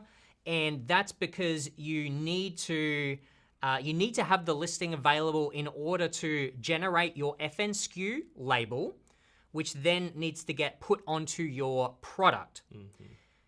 If it's not put onto your product before it leaves the manufacturer, you do have a second option, and that's to get Amazon to put the FNSKU label on there for you, but they will charge you, I think, 30 cents per unit. And I think maybe there might even be some times where it goes up to like 55 cents per unit. So Amazon can do it. It will cost you money, but in most instances, it's going to be a lot cheaper to get your supplier to do it, and they'll typically do it for free, at least in my experience. So that's never cost me anything, just getting the supplier to do it. Even if you want Amazon to label your products for you, you still do need to create the listing, because you need to have the listing created in order to create the shipment labels. That's the other thing that's dependent on having the listing created, is you need to create shipment labels, and that will go onto your boxes of all of your units, and then that tells Amazon whose product it is. So if you haven't created the listing, then you're not gonna have shipping labels. So you're just gonna be sending in random boxes to Amazon. Well, actually, you won't even know what the address is to send into Amazon. So yeah, there's no real way to get around this. You have to create the listing before the product is shipped. Yep. Hopefully that makes sense.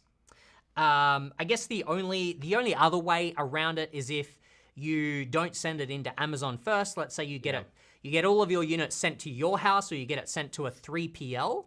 And then, then you create your listing. You get either the 3PL or yourself to stick on the labels or to create the shipping labels. So that is one other way, but generally you'd want to create the listing first.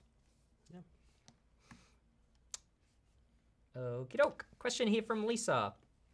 From your experience, should I ask my supplier to create special packaging for me, or is it better to order the packaging from a supplier that specializes in custom packaging? Do you have any thoughts on this? Yeah, so I would say, it depends on the experience you want your customers to have with your product. If your margins allow it, so let's say you have really healthy margins, adding custom packaging is a huge bonus for sellers and buyers because it creates an experience. It lets sellers or buyers know like, hey, this is a quality product if you do the packaging right, of course, and it really just adds on to the product. So if your margins allow, custom packaging is a huge win. Now, of course, it will be boxed inside an Amazon box, but once they open that up, you can create custom packaging with a product insert inside of it. So maybe it has a messaging inside saying, hey, if you like our product, let us know on Amazon by leaving a review. Or actually, can't say if you like our product, sorry. That is suggesting good reviews only. But if you say, hey, let us know your thoughts on our Amazon listing by leaving a review. You can do things with custom packaging outside of just like a branding experience. You can just actually ask for things. But if your margins don't allow it, asking your supplier just to do their generic packaging is going to be the most cost-effective way to earn more profit. So it just depends. If you have the margin and you want to create that experience, maybe buy from competitors, see if they're offering that. If they're not, then you can stand out. But if you don't have the margins for it, just go with the custom basic packaging that your supplier offers. Sometimes there'll be a slight cost there per unit, or sometimes it's just free because a basic like poly bag, for example. But yeah, it just depends on your margins and how much you want to splurge on the brand experience. Yeah, exactly. Basically, get quotes for both and kind of make your decision whether it's worth the extra cost or not. I actually went through this probably about 6 months ago where I actually started out selling this product and I just customized the packaging that the supplier already had. And it was obviously better than just generic packaging, but it wasn't super fancy, but it was nice. And I think it cost an extra 10 or 15 cents per unit. And then following that, a few months after selling this product, then I actually started looking into custom packaging from a completely different company. It was then going to cost me, I think, like a couple of dollars per unit. And so I actually hadn't gone ahead and sort of pulled the trigger on that because I decided that whilst I wanted the better experience at this point in the business, it just didn't make sense to take on that extra cost. So yeah, definitely just get some quotes and then weigh up whether it's worth it for you. Well, one small thing I want to add to this. So this is from experience here. So like, if you don't mind, maybe like holding up this jungle sticks here for a second. So if you have a product like this that has poly bags, it's polybagged, right? And you can see there's actually a rip at the top here. So when a customer gets your product and they open it and then they return it, Amazon is going to receive this and it's going to be opened, right? So they can't sell it anymore. They can't put it back in your inventory. So they're going to dispose of it and you just lose that sale. You can get it sent back to you and maybe you can try to sell it on eBay, but it just creates an issue. So if you can do custom packaging, like maybe put a box on that, you have a way better likelihood of Amazon receiving that return, right? And the box is fine, but the poly bag isn't, but they still mark it as sellable because they have an outer layer of protection on there. So that's something to look at too. Like maybe you start with a poly bag and you get a lot of returns that are just going to disposal instead of back into your inventory. And then you're like, okay, maybe let me protect it a little bit more with a cardboard box. That's something to consider as well. Yeah, definitely think about the functionality. All right, we might do one more section here and then we'll jump into some more questions. Thanks for keeping those coming. We're gonna move into shipping now and got a few questions here. This can be kind of a tricky one to navigate as well. No pun intended there. First question is, if I choose LTL or less than, oh my gosh, wait, LTL, less than truckload. Yes, yeah. And my supplier, and then my supplier sends my product by UPS to Amazon, do I still need a carrier? Actually, just trying to understand this question, actually. Yeah, so I think this one's, I think they're misinterpreting the Incoterms here. So LTL, less than truckload, is the opposite of FTL, full truckload. And that just means how much inventory you order. Can it fit in a whole truck by itself, or you're the only product in there? Or is it sharing truck space with other products or companies even? So that doesn't matter when it comes to if you should use UPS to send to Amazon or not. I think we have a couple questions similar to this coming up, but I believe what they're asking is like if I choose FOB, which is free on board, which is like the way that you actually get your product sent to Amazon from your supplier. There's let's see, XWorks, EXW, Yep. which that is when the supplier, or I'm sorry, you do all the work of getting it from the supplier to Amazon. And there's DDP, where your supplier does all the work of getting it from them to Amazon. So regardless of what option you choose, most likely your product's gonna land in your country that you're selling in, and then from there, you need to actually set up a shipment to get it from that port into Amazon. This is where UPS by Amazon comes in, like their partnered carrier. Typically, you can have Amazon's partner carrier pick it up at the port for a very cheap price, or pick it up at anywhere where it lands, or you can set up your own partner carrier. But there's two ways to think about shipping: getting it from your supplier into your country, right, navigating the ocean or the air, and then getting it from there into Amazon. So there's two different ways of paying for shipping, and the second part is related to that. So using Amazon's carrier to get it into Amazon from the port. You will need to pay for both of those, unless actually your supplier does it all for you, which a lot of times that's the most cost-effective way.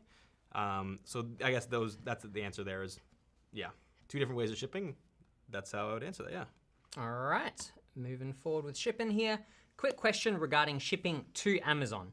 You said to select the UPS carrier and send that label to the supplier. Does that mean that I pay Amazon/UPS for that shipping and I don't have to pay my supplier for the shipping? I got confused because my supplier was asking me how I want to ship it and they were actually quoting me a price. Yeah, good question. So I think the confusion here is because there are different ways that you can ship your product. You can get your product shipped from the supplier all the way into Amazon. And so you wouldn't pay Amazon anything. You would either organize your own freight forwarder or you would use your supplier's freight forwarder. You get one quote, you pay that one quote, and that takes it all the way in directly into Amazon. This scenario that I think we're talking about here is when you use a freight forwarder, whether that's your own or your supplier's, and they send it from, let's say, China or the factory, and they just send it into the US, into a US port. And so they just send it part of the way.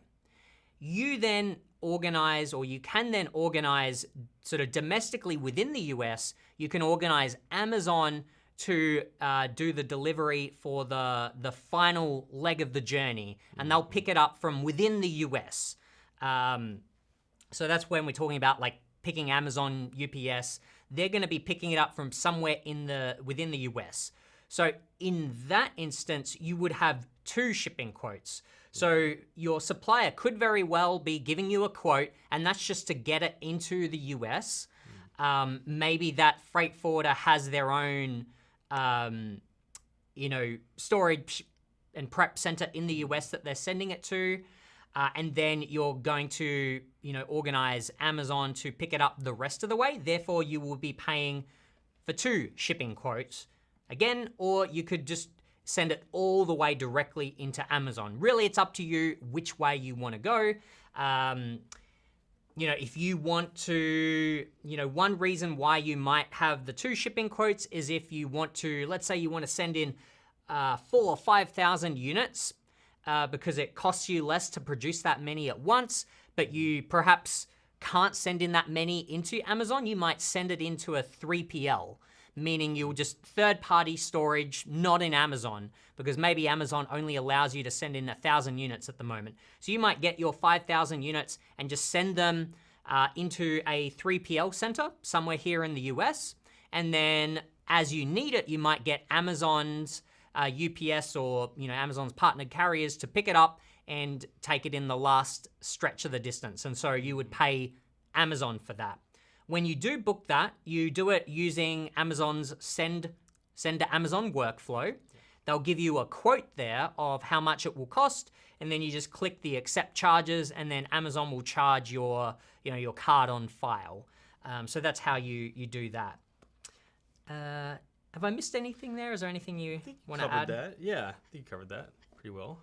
It's a confusing question. It can be asked in so many different ways. It's tough because there are different ways that you can send it in, so it's kind of hard to speak to each one. But if you need more detailed help, we have a couple videos on our YouTube channel. One is like how to ship your products into Amazon. It's like a tutorial. And then there's another video outside of our How to Sell on Amazon video that we just released. It's like all the ways to ship into Amazon. We cover every single method. So I would recommend checking out that video as well. Awesome. All right, a quick question. When I go to send to Amazon for the shipping, and if I don't want and have a freight forwarder, where do I put the address to? Please help me out and thank you. This is a common question. So it's like the same flow that we're talking about now. In Seller Central, when you go to send your shipments into Amazon, you do it through the send to Amazon workflow there, the process. And so what this comment is asking is like, what address do I put it in if I don't have a freight forwarder? Because if you had a freight forwarder, you would ask them. You'd say, hey, where is it going once it lands in the US? If they say, hey, it's coming to our warehouse, because some freight forwarders have a warehouse, then you'd ask for that address. And then that's the address you put in, the freight forwarder's address. If you don't have a freight forwarder, you just need to know where Amazon needs to pick it up from or where you're arranging the shipment to or from. So let's say it lands into your country, right? It gets across the ocean or the air, lands in your country, and then you have it coming to your house, then you put your address in there because that's where Amazon needs to come to pick it up. Think of it like if you box something and you want to send it to a friend, well, where are you having the truck come to pick it up or where are you sending it to? So that address there is just basically where Amazon is going to go pick it up or whatever courier you're using. Yeah, that's hopefully simple enough. Yeah, definitely. All right, got another question here from Jesse. If we ship LTL, how will the freight forwarder send the goods to Amazon? And if we choose Amazon's LTL pickup service, how do I tell my freight forwarder to hand off goods to Amazon's pickup service? Okay, let's break this down. I think the first part is like, how will they send the goods to Amazon? Well, they should have that figured out. You need to make sure that they are a Amazon-friendly freight forwarder. So that's something you should do prior to picking them. Is like make sure they are knowledgeable and have experience. Putting things on pallets, make sure the labels are there, and then like in terms of getting it there, you need to ask them whether they have a carrier that they can send into Amazon, or if they're okay with just you sending Amazon's partner carrier to come pick it up at their warehouse or wherever they have. Something that we've done in the past with a 3PL, which is basically we've used them not as a freight forwarder but as a pickup destination to where Amazon will go pick it up. The answer to the second part of the question, like if we choose Amazon's LTL pickup service, how do I tell my freight forwarder to hand off the goods to them? You need to figure out what your freight forwarder, like what limitations they have. Some will have a warehouse, right, where they only operate during 9 to 5 on the West Coast or East Coast, wherever time zone. So you need to make sure you're communicating with your freight forwarder and letting them know, hey, I'm going to have Amazon come pick it up. What are the restraints there? And then you have Amazon go pick it up, or you have your freight forwarder just use their own shipping service, or you can set that up yourself. So I guess really communicate with your freight forwarder is the best way to answer both these questions, and they should be able to answer all these for you. Awesome. All right, next question here. How can I get in contact with a freight forwarder before paying? I talked to Freightos customer service and they told me I have to pay before they connect me to the freight forwarder. I don't have my Amazon address yet and don't want to pay before I have my address. I think that's a misconception there, because like, if you're using Freightos, you can get in contact with them. So you can get in contact with freight forwarders before paying. I think maybe what this question is relating to, perhaps they reach out to Freightos and they're talking about getting in contact with a specific freight forwarder. Yeah. But in terms of like reaching out and researching which freight forwarders you can choose from using Freightos.com, you can absolutely reach them before paying, like contact them before paying. So yeah, you definitely can talk to freight forwarders before paying, but you just can't get to that next step in terms of like getting real specific with them and exchanging documents with them until you do pay them, or at least agree to pay them. Yeah, I imagine as well, if you've got questions about a specific freight forwarder, and if you're not having luck through the Freightos platform, I'm sure you could just Google and find the website for that particular freight forwarder and find a contact button or get a phone number or get in touch with them some other way if you've got some questions before you make the payment on Freightos. Good point. Yeah, most of those freight forwarders should be big enough to where they have other forms of communication outside of Freightos, because Freightos is a lot like Alibaba, where it's just it's like a marketplace for these freight forwarders. So you can Google them, like Lenny mentioned. Yeah. Okay, let's dive into the next question. Number 1. I like that these are numbered. Is Freightos also works for the UK? If not, then how can we get shipping rates from China to the UK? Good question. I don't know. Do you know if Freightos? Yes, I actually looked this up prior. Okay. Freightos does work for the UK. Yeah, it's really just like on the freight forwarder. So Freightos is again a marketplace to house freight forwarders. So you got to talk to that freight forwarder in particular if they do ship to the UK, but most of them should. They're mostly just working with picking up from China or India or other countries and sending them where you need to. So if there's a port in UK, they should have experience working with them, but that should be part of your research there, finding a freight forwarder that has experience doing the UK. You want to make sure they've actually done it in the past. So yeah, Freightos does work with the UK to answer that first question. Yeah, second question. What if we get a DDP rate directly from the supplier? Is it worth it, or should we go with a freight forwarder? I feel like this is a tough question to answer. Basically, I feel like the cop-out answer, it's like it's up to you. Like I've personally used DDP rates before, and I found I liked the process. What I liked about it is that there's no more follow-up regarding like customs or anything else. It's like I paid this one amount to the supplier. They just organized everything from start to finish. It arrived on time. The downside is that I believe DDP costs you a little bit more than some of the other methods. Right. That being said, I've used FOB before, or most commonly otherwise, and that's been fine too. So I don't think one is worth it over the other. They're just both different. I don't know if you've got any thoughts on this one. I think that unfortunately the best way I can answer this is go back and watch the same video I've been referencing throughout this video, and it's the 2 new ways to save on shipping and storage. It's a recent video of ours, and we talk about like the strategy here of like you really want to get quotes for every single possible way that you can buy your product. So DDP, FOB, EXW, get quotes for all of those from your supplier. Sometimes they may only offer 1 or 2 of those, but then get quotes for ordering FTL, full truckload, or LTL, less than truckload, which is just like more inventory basically. And do all this quote collection, and then you'll truly be able to like quantify, is DDP the best route, or can I work with a freight forwarder for way cheaper? So there's so many benefits that you mentioned of using DDP, but perhaps there's a cheaper option out there. So just do your due diligence and try to get the best possible price per unit by collecting multiple quotes is what I'd say. But we have a video on how to do that if you need help. Definitely. One other difference that I'll point out from personal experience is, if you're using DDP, that's most likely going to be using your supplier's freight forwarder. They're sort of taking care of all the shipping. One downside of using your supplier versus organizing your own freight forwarder is you have a little less visibility into where your shipment is. Sometimes you won't even get a tracking number, or it kind of won't work. If you organize your own freight forwarder, you have direct contact with that freight forwarder, or you really should. And so you can, even some of them have technology where you can even see where your product is, like tracking it through the ocean and so forth. You just have a lot more transparency there into like where your product is.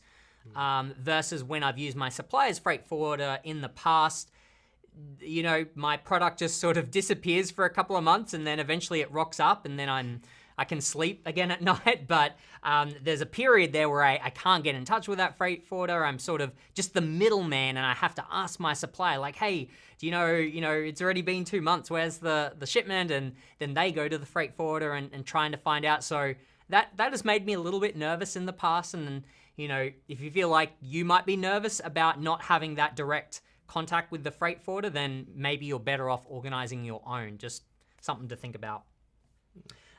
Looks like there is a third question here. How can we know the safety requirements, quality standards, and also any certification needed for that particular product?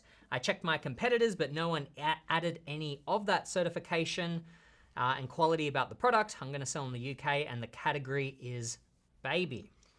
Yeah, I think we sort of answered this question earlier. You just need to do your due diligence on Google and Amazon Seller Central. If you have an account already, you can actually just type in, safety requirements or product compliance guides, and they have different sort of requirements for each category if there's a compliance needed there. So like we talked about earlier, baby is one of the most restrictive categories on Amazon.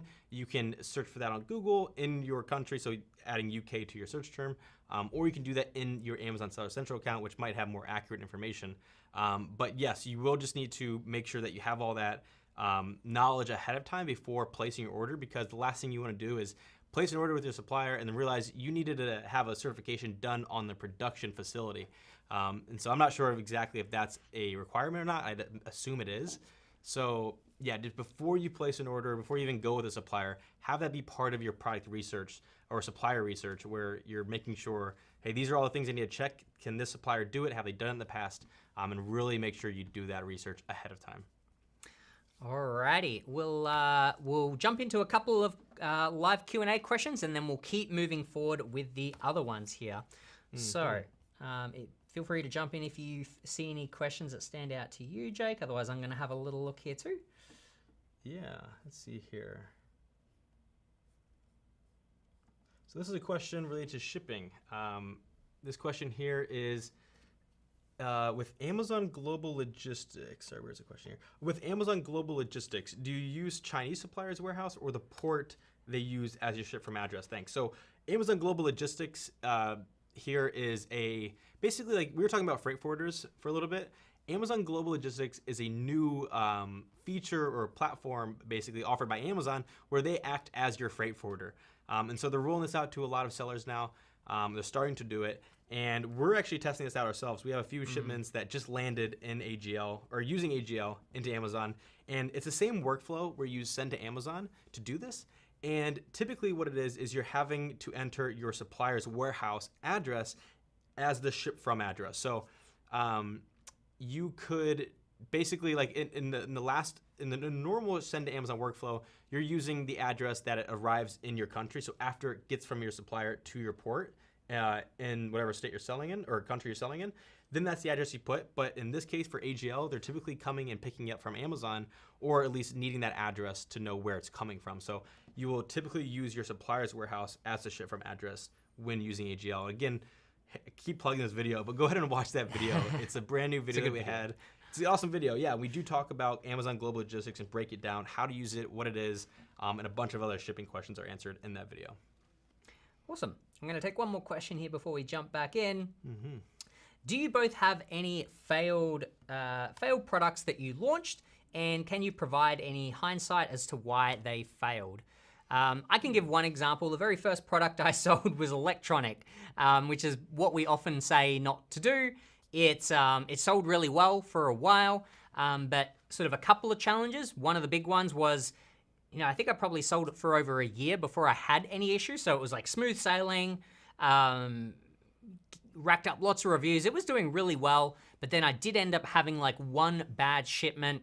And then I discovered, because it had been sent into Amazon, and then suddenly I was getting all of these negative reviews that were just sort of like pouring in, because the double-edged sword was that like it was a well-selling product, which was great, until it's not working really well, and then suddenly I was getting a lot of complaints, and that was really bad. I think my supplier at the time, they apologized, they acknowledged it, and they made a new shipment, but the damage had already been done.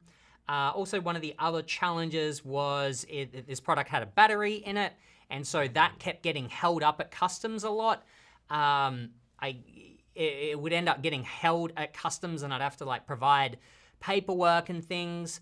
Then the other challenge with this particular product is that the raw materials for part of the electronics, that kept going up, so my margins ended up being getting smaller and smaller. So that was kind of a negative experience in the end, and I ended up selling that one out and launching a different product. But that is kind of like typical of some of the challenges that you might encounter with electrical type products. Not to say that you're always going to have those issues, but they're just a little more risky, a little more like a few more things that can go wrong.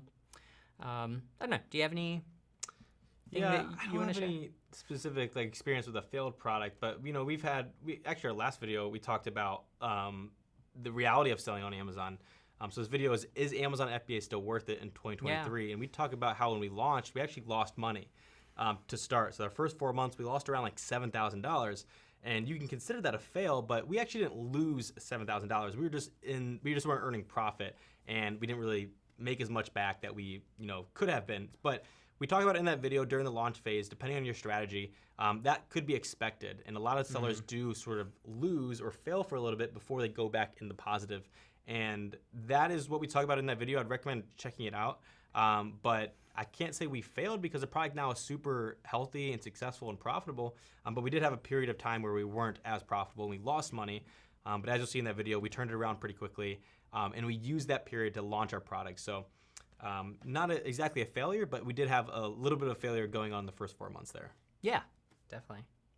All right, so let's jump back into questions here. So we're moving on to the next section, which is questions around how to create your Amazon listing. Okay, so Abe says, I created a listing but I had to put generic for the brand name because Amazon needs to approve it. That's what we talked about earlier. The two methods to approve are brand registry, which I can't afford right now, or uploading pictures of properly brand labeled product and packaging, which I don't have because it's my first product that I haven't ordered yet and wasn't planning on labeling with company logos yet the first run. What the heck do I do? I'd rather not keep generic brand because I can't change it later. So yeah, that's actually what we answered earlier. So this is when you apply for a GTIN exemption. You actually can apply for this in Amazon where you can use the generic brand. Now, if you wanted to change it, you can open a case with Amazon and change it. That's something you have to open a case for. You can't just do on the back end. You may have to go back and forth a little bit and try to get the right, seller support agent to help you with that. But those are the two ways. Like you said in the question, it's like you can either prove that you do have a brand, and with the product images, you can just send them images like, here's my brand, the name on it, it's not trademarked, but that's okay. But you can clearly see the brand on the product, or you can apply for a GTIN exemption. So that's what I would do. Just Google how to apply for a GTIN exemption, or on Amazon, the Seller Central page in your account, you can just do that same search in the search bar, and it should direct you to that form to fill out. Yeah, the other thought that I have here is if you did want to do take the product photos thing with the brand and label, etc. on there, then you could also, if you haven't placed your full order, that's fine. You could actually get a sample sent out that maybe has like a sticker on it that has like your company logo as well. So that's a way that you can get a sample, you can see the product, you can take photos of the product, have that sticker or logo, etc. on there before you've even purchased the full order.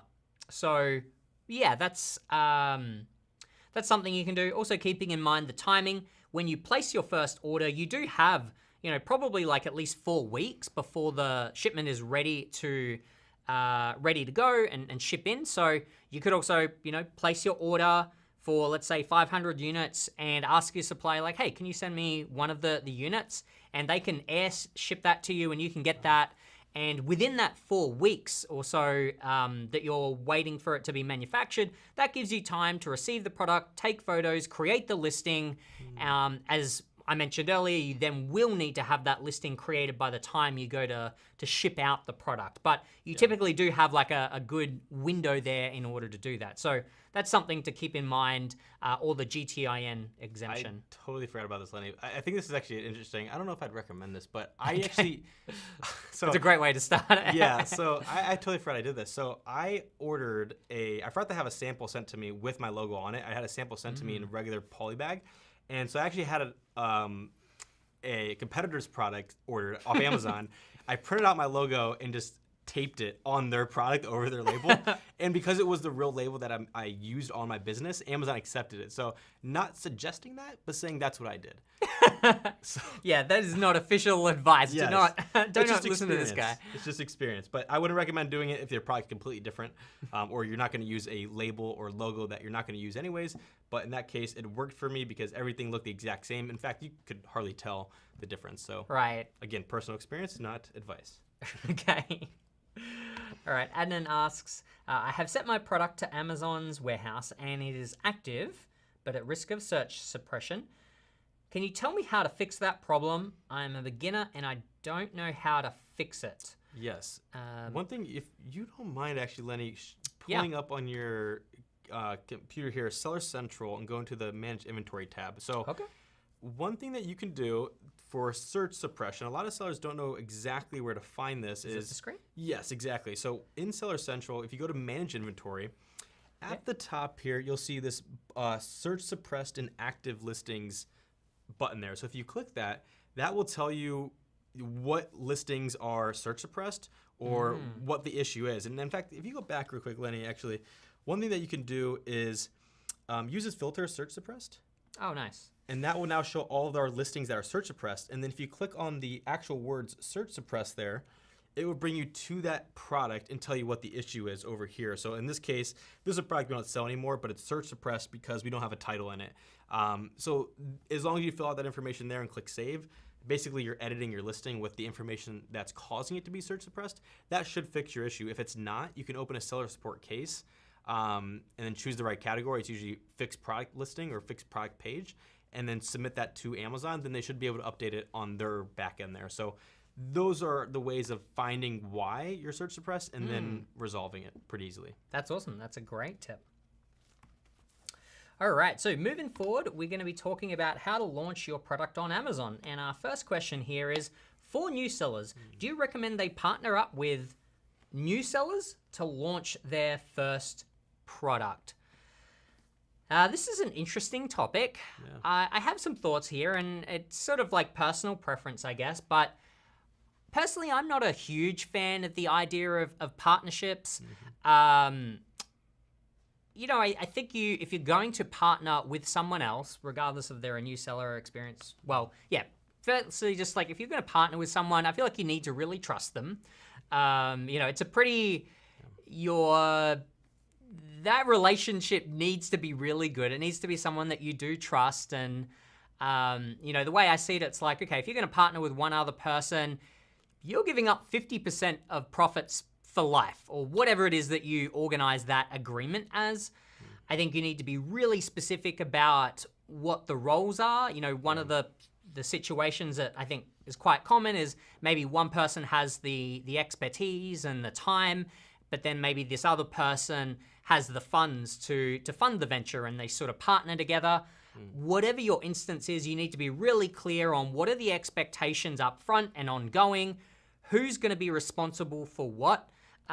Because it can get very muddy where, you know, it's like, oh, I'm giving this person like 50% of these profits, but they're not doing anything anymore and it doesn't seem fair, or I don't know. I think you just need a really strong relationship there if you're going to consider a partnership. Yeah, I'm trying to think if I've got any other advice or thoughts there, but I think that sums it up for me. Yeah, I think the only not the only way, but one reason why I could see partnering up would be helpful is like if you're not worried about the profits, like you're just like trying to learn how to sell on Amazon and you want to do it with somebody like a friend, someone you can trust, like you said, then you can sort of bounce ideas off each other, ask each other's questions, and learn together. So if you're not worried about the money, which you know, you definitely don't need to be worried about the money in your first year anyways, but like I wouldn't go into a partnership thinking about profits. I would hopefully go into it thinking about education and how you guys can work together to just be better sellers and get more experience together. So like Lenny said, I think trusting the person is the biggest question there. Yeah. All right, next question here is, well, firstly, I'm going to read, this tutorial is the best I've ever watched. You guys did a great job analyzing and explaining the process. Thank you so much. I watched the video to the end and then even had to save to watch later. Now, how do I access the software used in this video? So I think this is a little shameless plug that we can kind of give here. Yeah. I guess we're talking about Jungle Scout. So where can people find that? In the link down in the description. So in the link in the description, you can find how to use Jungle Scout. You can see the pricing, all the tools that we offer, all the resources we offer for free even. And then after this video, we'll put that link also in the pinned comment section. So use the link down in the description or the pinned comment to check out Jungle Scout. All right, on to our next question here from Asher. I need to know all the details of how to start selling on Amazon in depth. Where should they go, Jake? They should go to our YouTube channel on the homepage. The very first video is exactly why we're doing this How to Sell on Amazon Q&A session, because we released an 1.5 hour long video showing you every single step from finding a product, finding suppliers, reaching out to them, launching it, creating your listing, advertising, everything step by step. It's a huge video. We do it every single year. We just uploaded this one, so head over to our YouTube channel at Jungle Scout and then check out that video. Share it with your friends if you're trying to get started selling on Amazon together, and really take time to not just watch the video, but like understand what we're talking about. We have chapters in the description to help you kind of jump back into it whenever you have a question, or you're out and about and you're like, oh, how do I do this, or what does these Incoterms mean? What does the FOB, EXW mean? So you can refer to that video. And then we also have a PDF that's also in the description of this video. That's basically a written form of that video. So step by step, that's the best way to learn. 1.5 hour long video, so get comfortable when you watch it. But hopefully you should learn everything you need to know before getting started.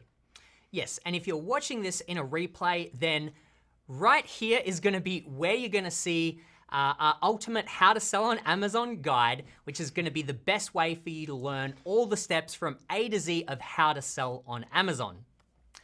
Now, next up, we're going to jump back into a Q&A. That's the end of our pre-submitted questions, or the ones that we picked from our How to Sell on Amazon videos. We're gonna spend a few minutes now answering some more questions here in the live chat. Perfect. All right, got a question here, T-Dub. This was one of the first questions we got, so I was gonna answer this. If you're still here, let's see, King of Kadem. So the question here is how to make a good listing. So how do you make a good listing is, a huge question that a lot of sellers have. There's a lot of free resources here on YouTube, especially on our channel, of how to do it for free without any software. But if you want to do it right, you need to know what keywords customers are searching for on Amazon. So keywords, knowing what keywords are the best is really where you need to start. So if you're just starting out selling, you have a product with 0 reviews, you not only need to know what the most searched for keywords are, but you need to know what keywords you can relatively or expect to win on. Because, for example, when we launched these washable pee pads, we found out our #1 keyword was this little word here, dog pads or dog pee pads. And that search term gets like 50,000 monthly searches, right? So a lot of traffic gets there. However, it's a very competitive keyword. We're not the only one that has Jungle Scout or has other tools to help you see keyword data. So a lot of competitors were competing against that word. So we had to do more research to figure out what are these long tail keywords. So keywords that have like 5 or 6 words in them at minimum. And so these are words like washable pee pads for dogs, extra large. Those keywords we can actually win on. So using a keyword tool like Jungle Scout is great for finding the best keywords. And then we also have a tool called Listing Builder, where you create your keyword list and then you bring it into Listing Builder, and then it keeps track of all the keywords you added so you don't miss anything. Now you could do this for free by like somehow knowing which keywords are the best and then create an Excel sheet and then just keeping track of it that way. But using a tool like Jungle Scout is going to be a huge advantage for you because it's keeping track of it for you, also giving you search term data, and then also grades your listing. Like, hey, this is a good listing, but you need more keywords. Or hey, this is a perfect listing. You did it, great job. So using Jungle Scout to make a good listing is probably my top recommendation. Nice. All right, moving here to next question. Next question. So we've got, let's see. Okay, I'm just gonna go top here. So Elvis asks, is there any additional problems to start selling on Amazon FBA, for example, wholesale or online arbitrage, if you're currently living in another country than your registered home address? Let's see. If I'm reading that right, I don't think there's any other sort of considerations or problems if you're doing wholesale or arbitrage to, if you're living in another country than your registered home address. I don't think your registered home address really matters. The obvious thing here is if you're doing if you're doing online arbitrage, no, that doesn't. I was going to say retail arbitrage, you would have to obviously ship it into whichever Amazon marketplace you're selling in. But no matter whether you're in a different country, I don't think there's any issues that related to your registered home address. unless you can think I don't of think anything. so. You just got to understand like the tax laws. Then like that's the only I wouldn't call it an issue. Everybody's got to deal with it. Yeah, So just understand the tax differences there. And when it comes to tax, I'm assuming that if you're registered a company or as an individual on Amazon, like if you've registered as an individual or a company in your own home country, then you'll need to abide by your own tax laws. If you've set up an LLC in the US, then you would need to kind of understand how to deal with the tax there. Yeah, so that's probably the only thing I could think of is tax considerations. awesome. All right, I think a pretty quick question here for private label. Do we have to register the brand? We've covered that a little bit today. You don't have to register a brand. There is an option to get a GTIN exemption and use generic for your product, but we would highly suggest you get brand registry. It is very, very helpful for sort of standing out on Amazon today. Yeah. Feel free to jump in whenever you've got a question. Yeah, I got a good question here. Is it possible to still fail picking a product even if all the data is promising and doing pay-per-click advertising? So absolutely. I mean, yeah, just because you know that a product sells well on Amazon and the competition is within means of competing with other big sellers, you absolutely can still fail by not, setting up the listing correctly, by making sure your product is safe or in compliance with whatever you need. If you're selling a baby category, for example, or maybe the product quality isn't good. So when you do start to sell it, you're getting a lot of bad reviews, and it's apparent that your product is not the same quality as your competitor. So data is the very first. It's like the foundation of your business. You need to make sure the data is there, and this is really. You can sleep good at night knowing that your product has demand, right? But you can't expect to get sales just because there's demand there. You need to run effective advertising campaigns. You need to make your listing approachable, clickable, and then once someone does land there, you need to really convince them to buy your product. And usually that's through the use of images and videos and good listing copy. So there's a lot of things outside of the data that will tell you, or that can help you sell your product, but there's also a lot of downsides to just like focusing on the demand data, for example, but not worrying about anything else. What would you say? Is there other like big reasons people fail outside of just like looking at the data? I mean, I think the thing that I think is probably the biggest reason people fail is not having healthy profit margins, and they get smaller and smaller. Like that's kind of one of the biggest things I see. Other than that, I mean, yes, there's obviously it's still possible to fail. We can't guarantee anything. Amazon, no one can guarantee that any product is going to succeed. But by following the steps that we teach and using tools like Jungle Scout, what we're doing is just stacking the odds in your favor. Yeah. The more that you follow these, the education and the experience and tips from others that have done the process, the better set up you're gonna be to succeed. It's not a guarantee, but it just increases your odds and sort of removes as much risk as possible. But yeah, there's always going to be a chance of failure there. Yeah, I think that's pretty much it. All right, question here from Saida. My question is in private label, can we sell products in other categories too, even if we are not brand registered for that class?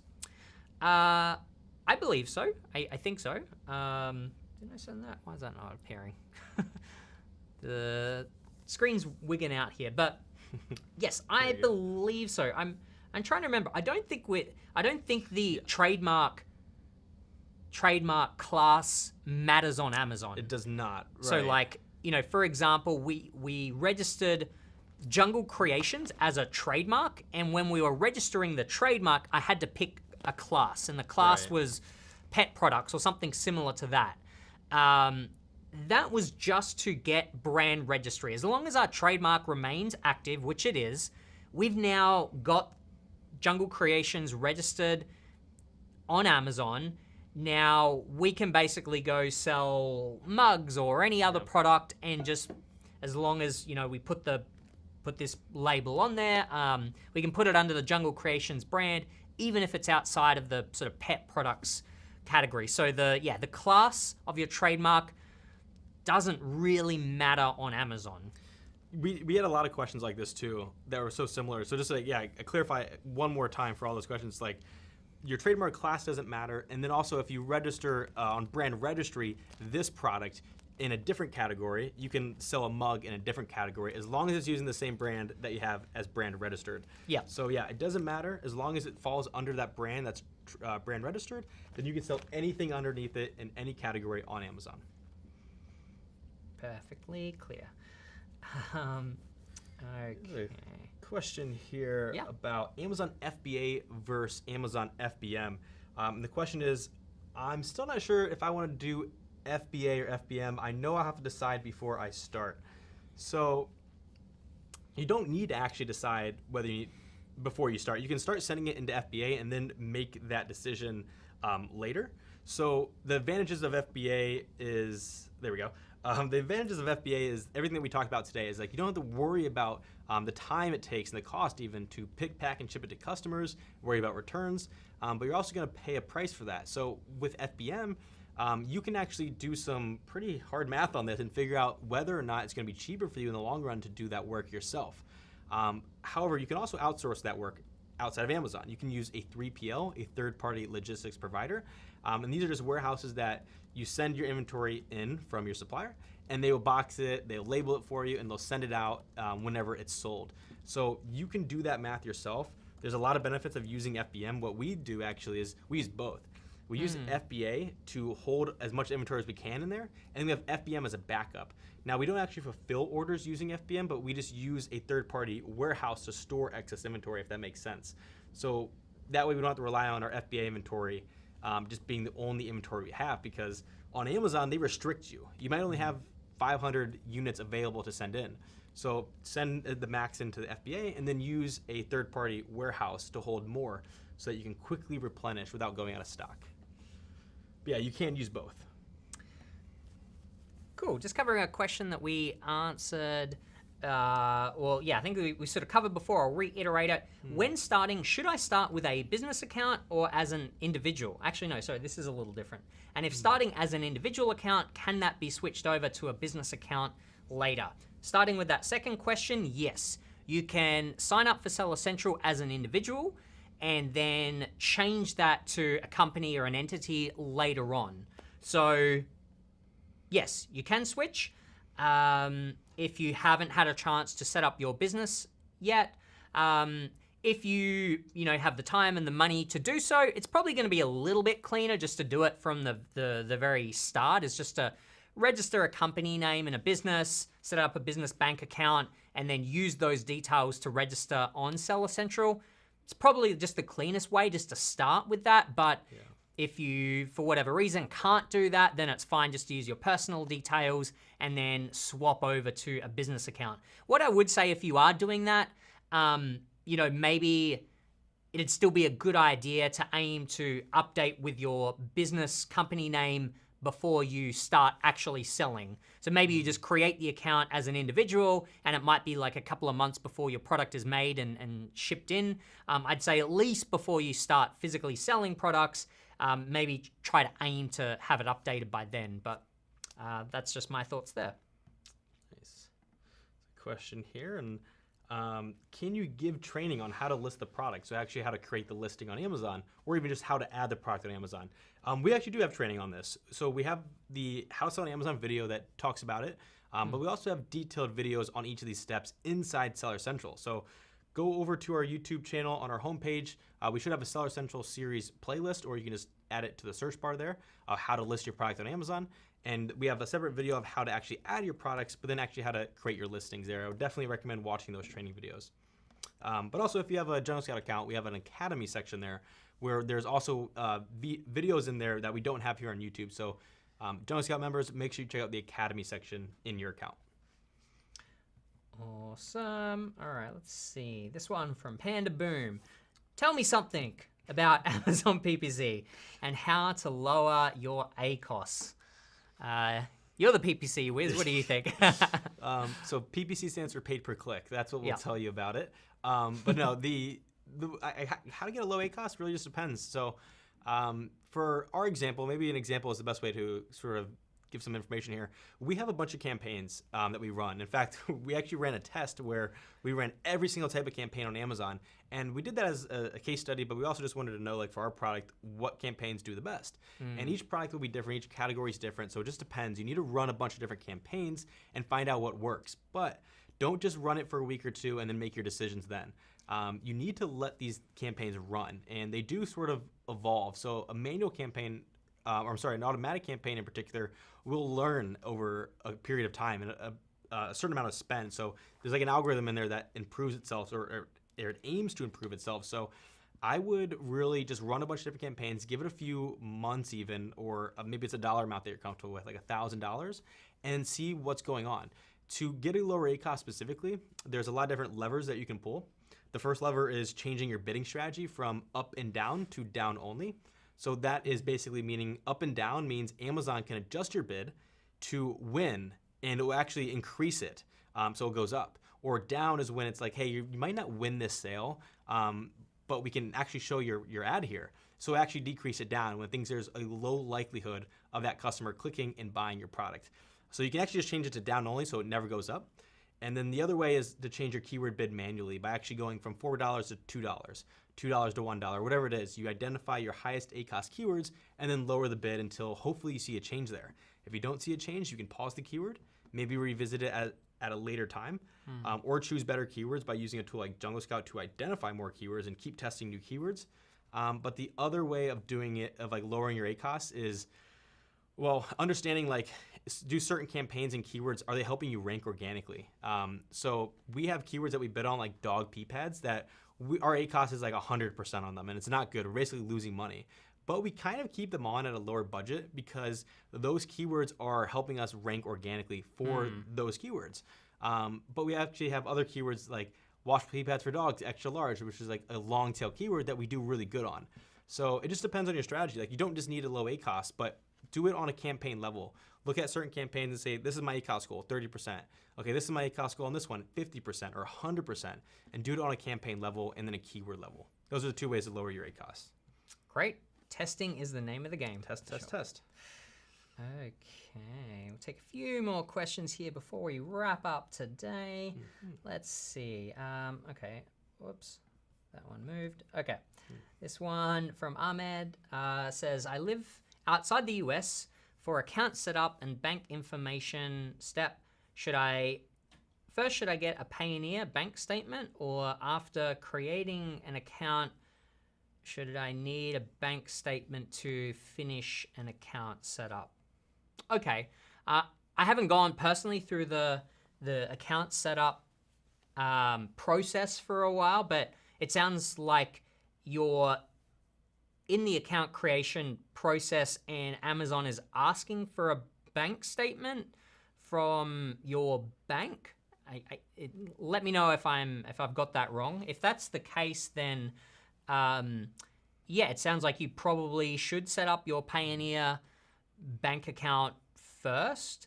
For those of you that aren't aware, like Payoneer is sort of a global payment provider bank. They essentially allow you to set up a US dollar sort of bank account that is great for using to sell on Amazon if you live outside the US, because if you live outside the US, it can be very difficult to get a US bank account. Payoneer is a really great one. I've used them in the past. Another that's really great is called Wise. Those are the two that I would recommend. But yeah, sorry, I don't have much experience here, but I would say create your Payoneer account first, and then, yeah, hopefully you can get whatever statements you need from that account if you need that to verify for Seller Central. Good question here about Jungle Scout. Just really quickly here. So the question is, do I still get in touch with you guys after buying a Jungle Scout plan? The answer is yes. We have on YouTube here public webinars all the time. Actually, we have a few videos in-house in our academy that you can get through a Jungle Scout membership. So make sure you watch those academy videos. But also, we have a lot of other Jungle Scout team members here, like Ed, for example, who host weekly Tooltip Tuesdays and other types of videos only to Jungle Scout subscribers there or customers. So you can learn through one-on-one coaching sessions essentially with Ed and with other members of Jungle Scout of how to use the tool best and how to get the most out of it. So absolutely, you can stay in touch with. Yeah, you can get in touch with everybody after signing up with Jungle Scout. Definitely. All right, let's see what this one says. If selling a $30 product, which $10 goes for Amazon packing, etc., $10 for the product and $10 left as profit. So this is the example we talked about earlier. So what should we pay as a monthly payment to FBA? So I wonder, are they talking about monthly storage costs? Yeah. Yeah, I'm trying to remember where to see if I could like find that as an example, just to kind of give people an idea of. One thing is like if you go back to FBA inventory. So if you go if you go to manage all inventory on your Seller Central page, and then FBA inventory over there. Okay. So there's two ways to actually look at your storage cost. There's at like a per unit level basis. So it's like estimated storage costs there.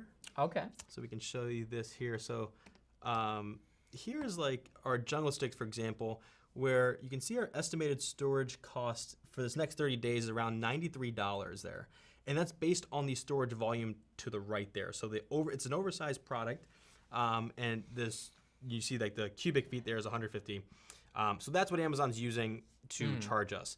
Now, there also are reports inside Seller Central that you can download and see what you've been paying by just going to the report section, and then under fulfillment, there's a storage report there.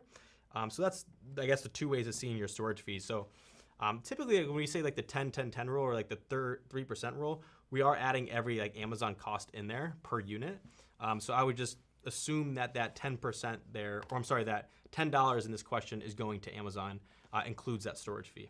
Yeah, so again, just coming back to this example, this is on, we've got 733 units available, and our current, cost as we showed you here is $93. So I guess just sort of do the math on that. That is an oversized product, so it probably is more expensive than a smaller standard size product, which I don't know if we've got another example here. So this one's got about 1,150 units available.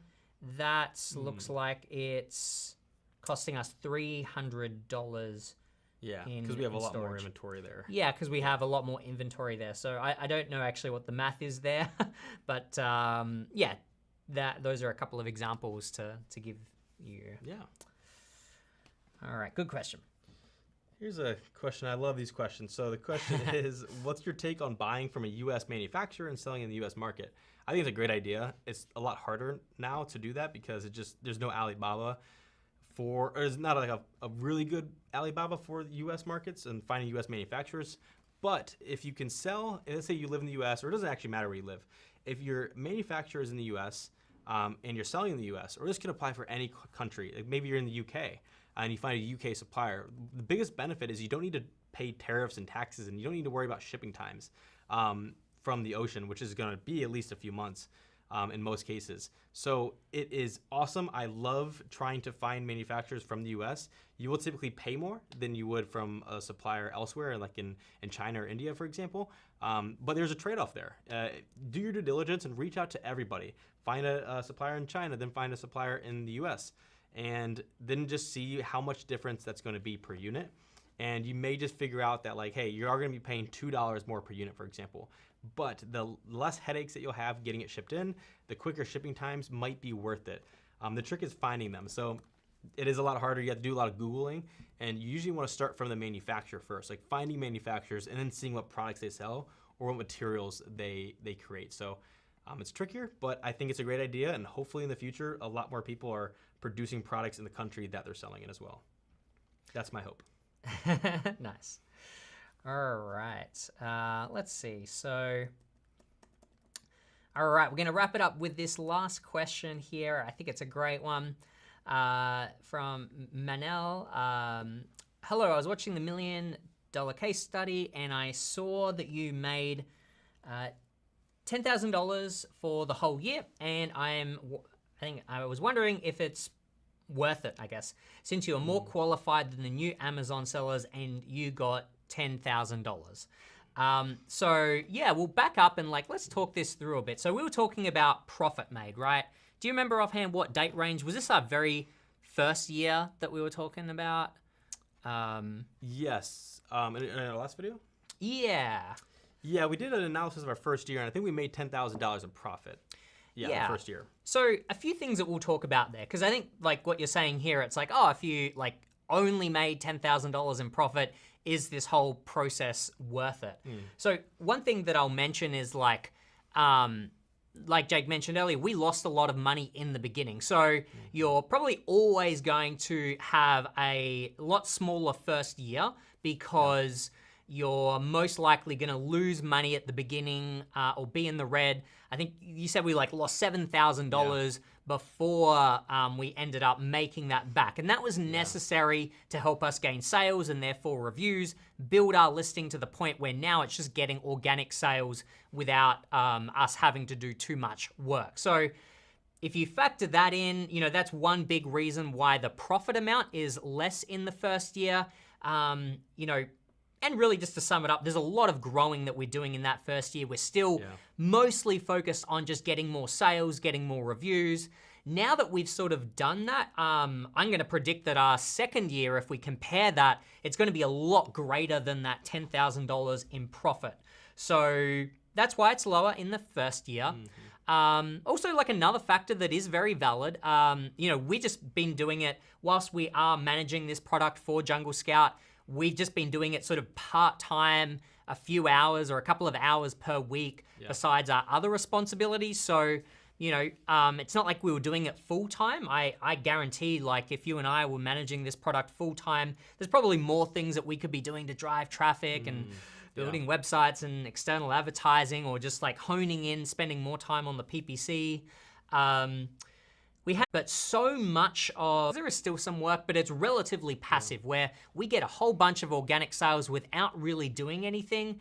And sort of regardless of how much we make per month, that's kind of on autopilot. I don't know, how much time would you say that you spend on sort of managing the PPC campaigns at the moment? It's really not that much. I think PPC is the one thing that you're constantly trying to optimize for. And then your keywords on your listing, you might find new keywords and want to integrate them to rank higher, but it's probably, on this current product, maybe 10, 20 hours a week at most. It's a part-time job. I mean, it's certainly not, as much as we can do. We can do a lot more, like you said, but just in terms of what we've done and the profits that we can share with you, it's been 10 to 20 hours a week, not even. So in that range, it's definitely under a part-time job.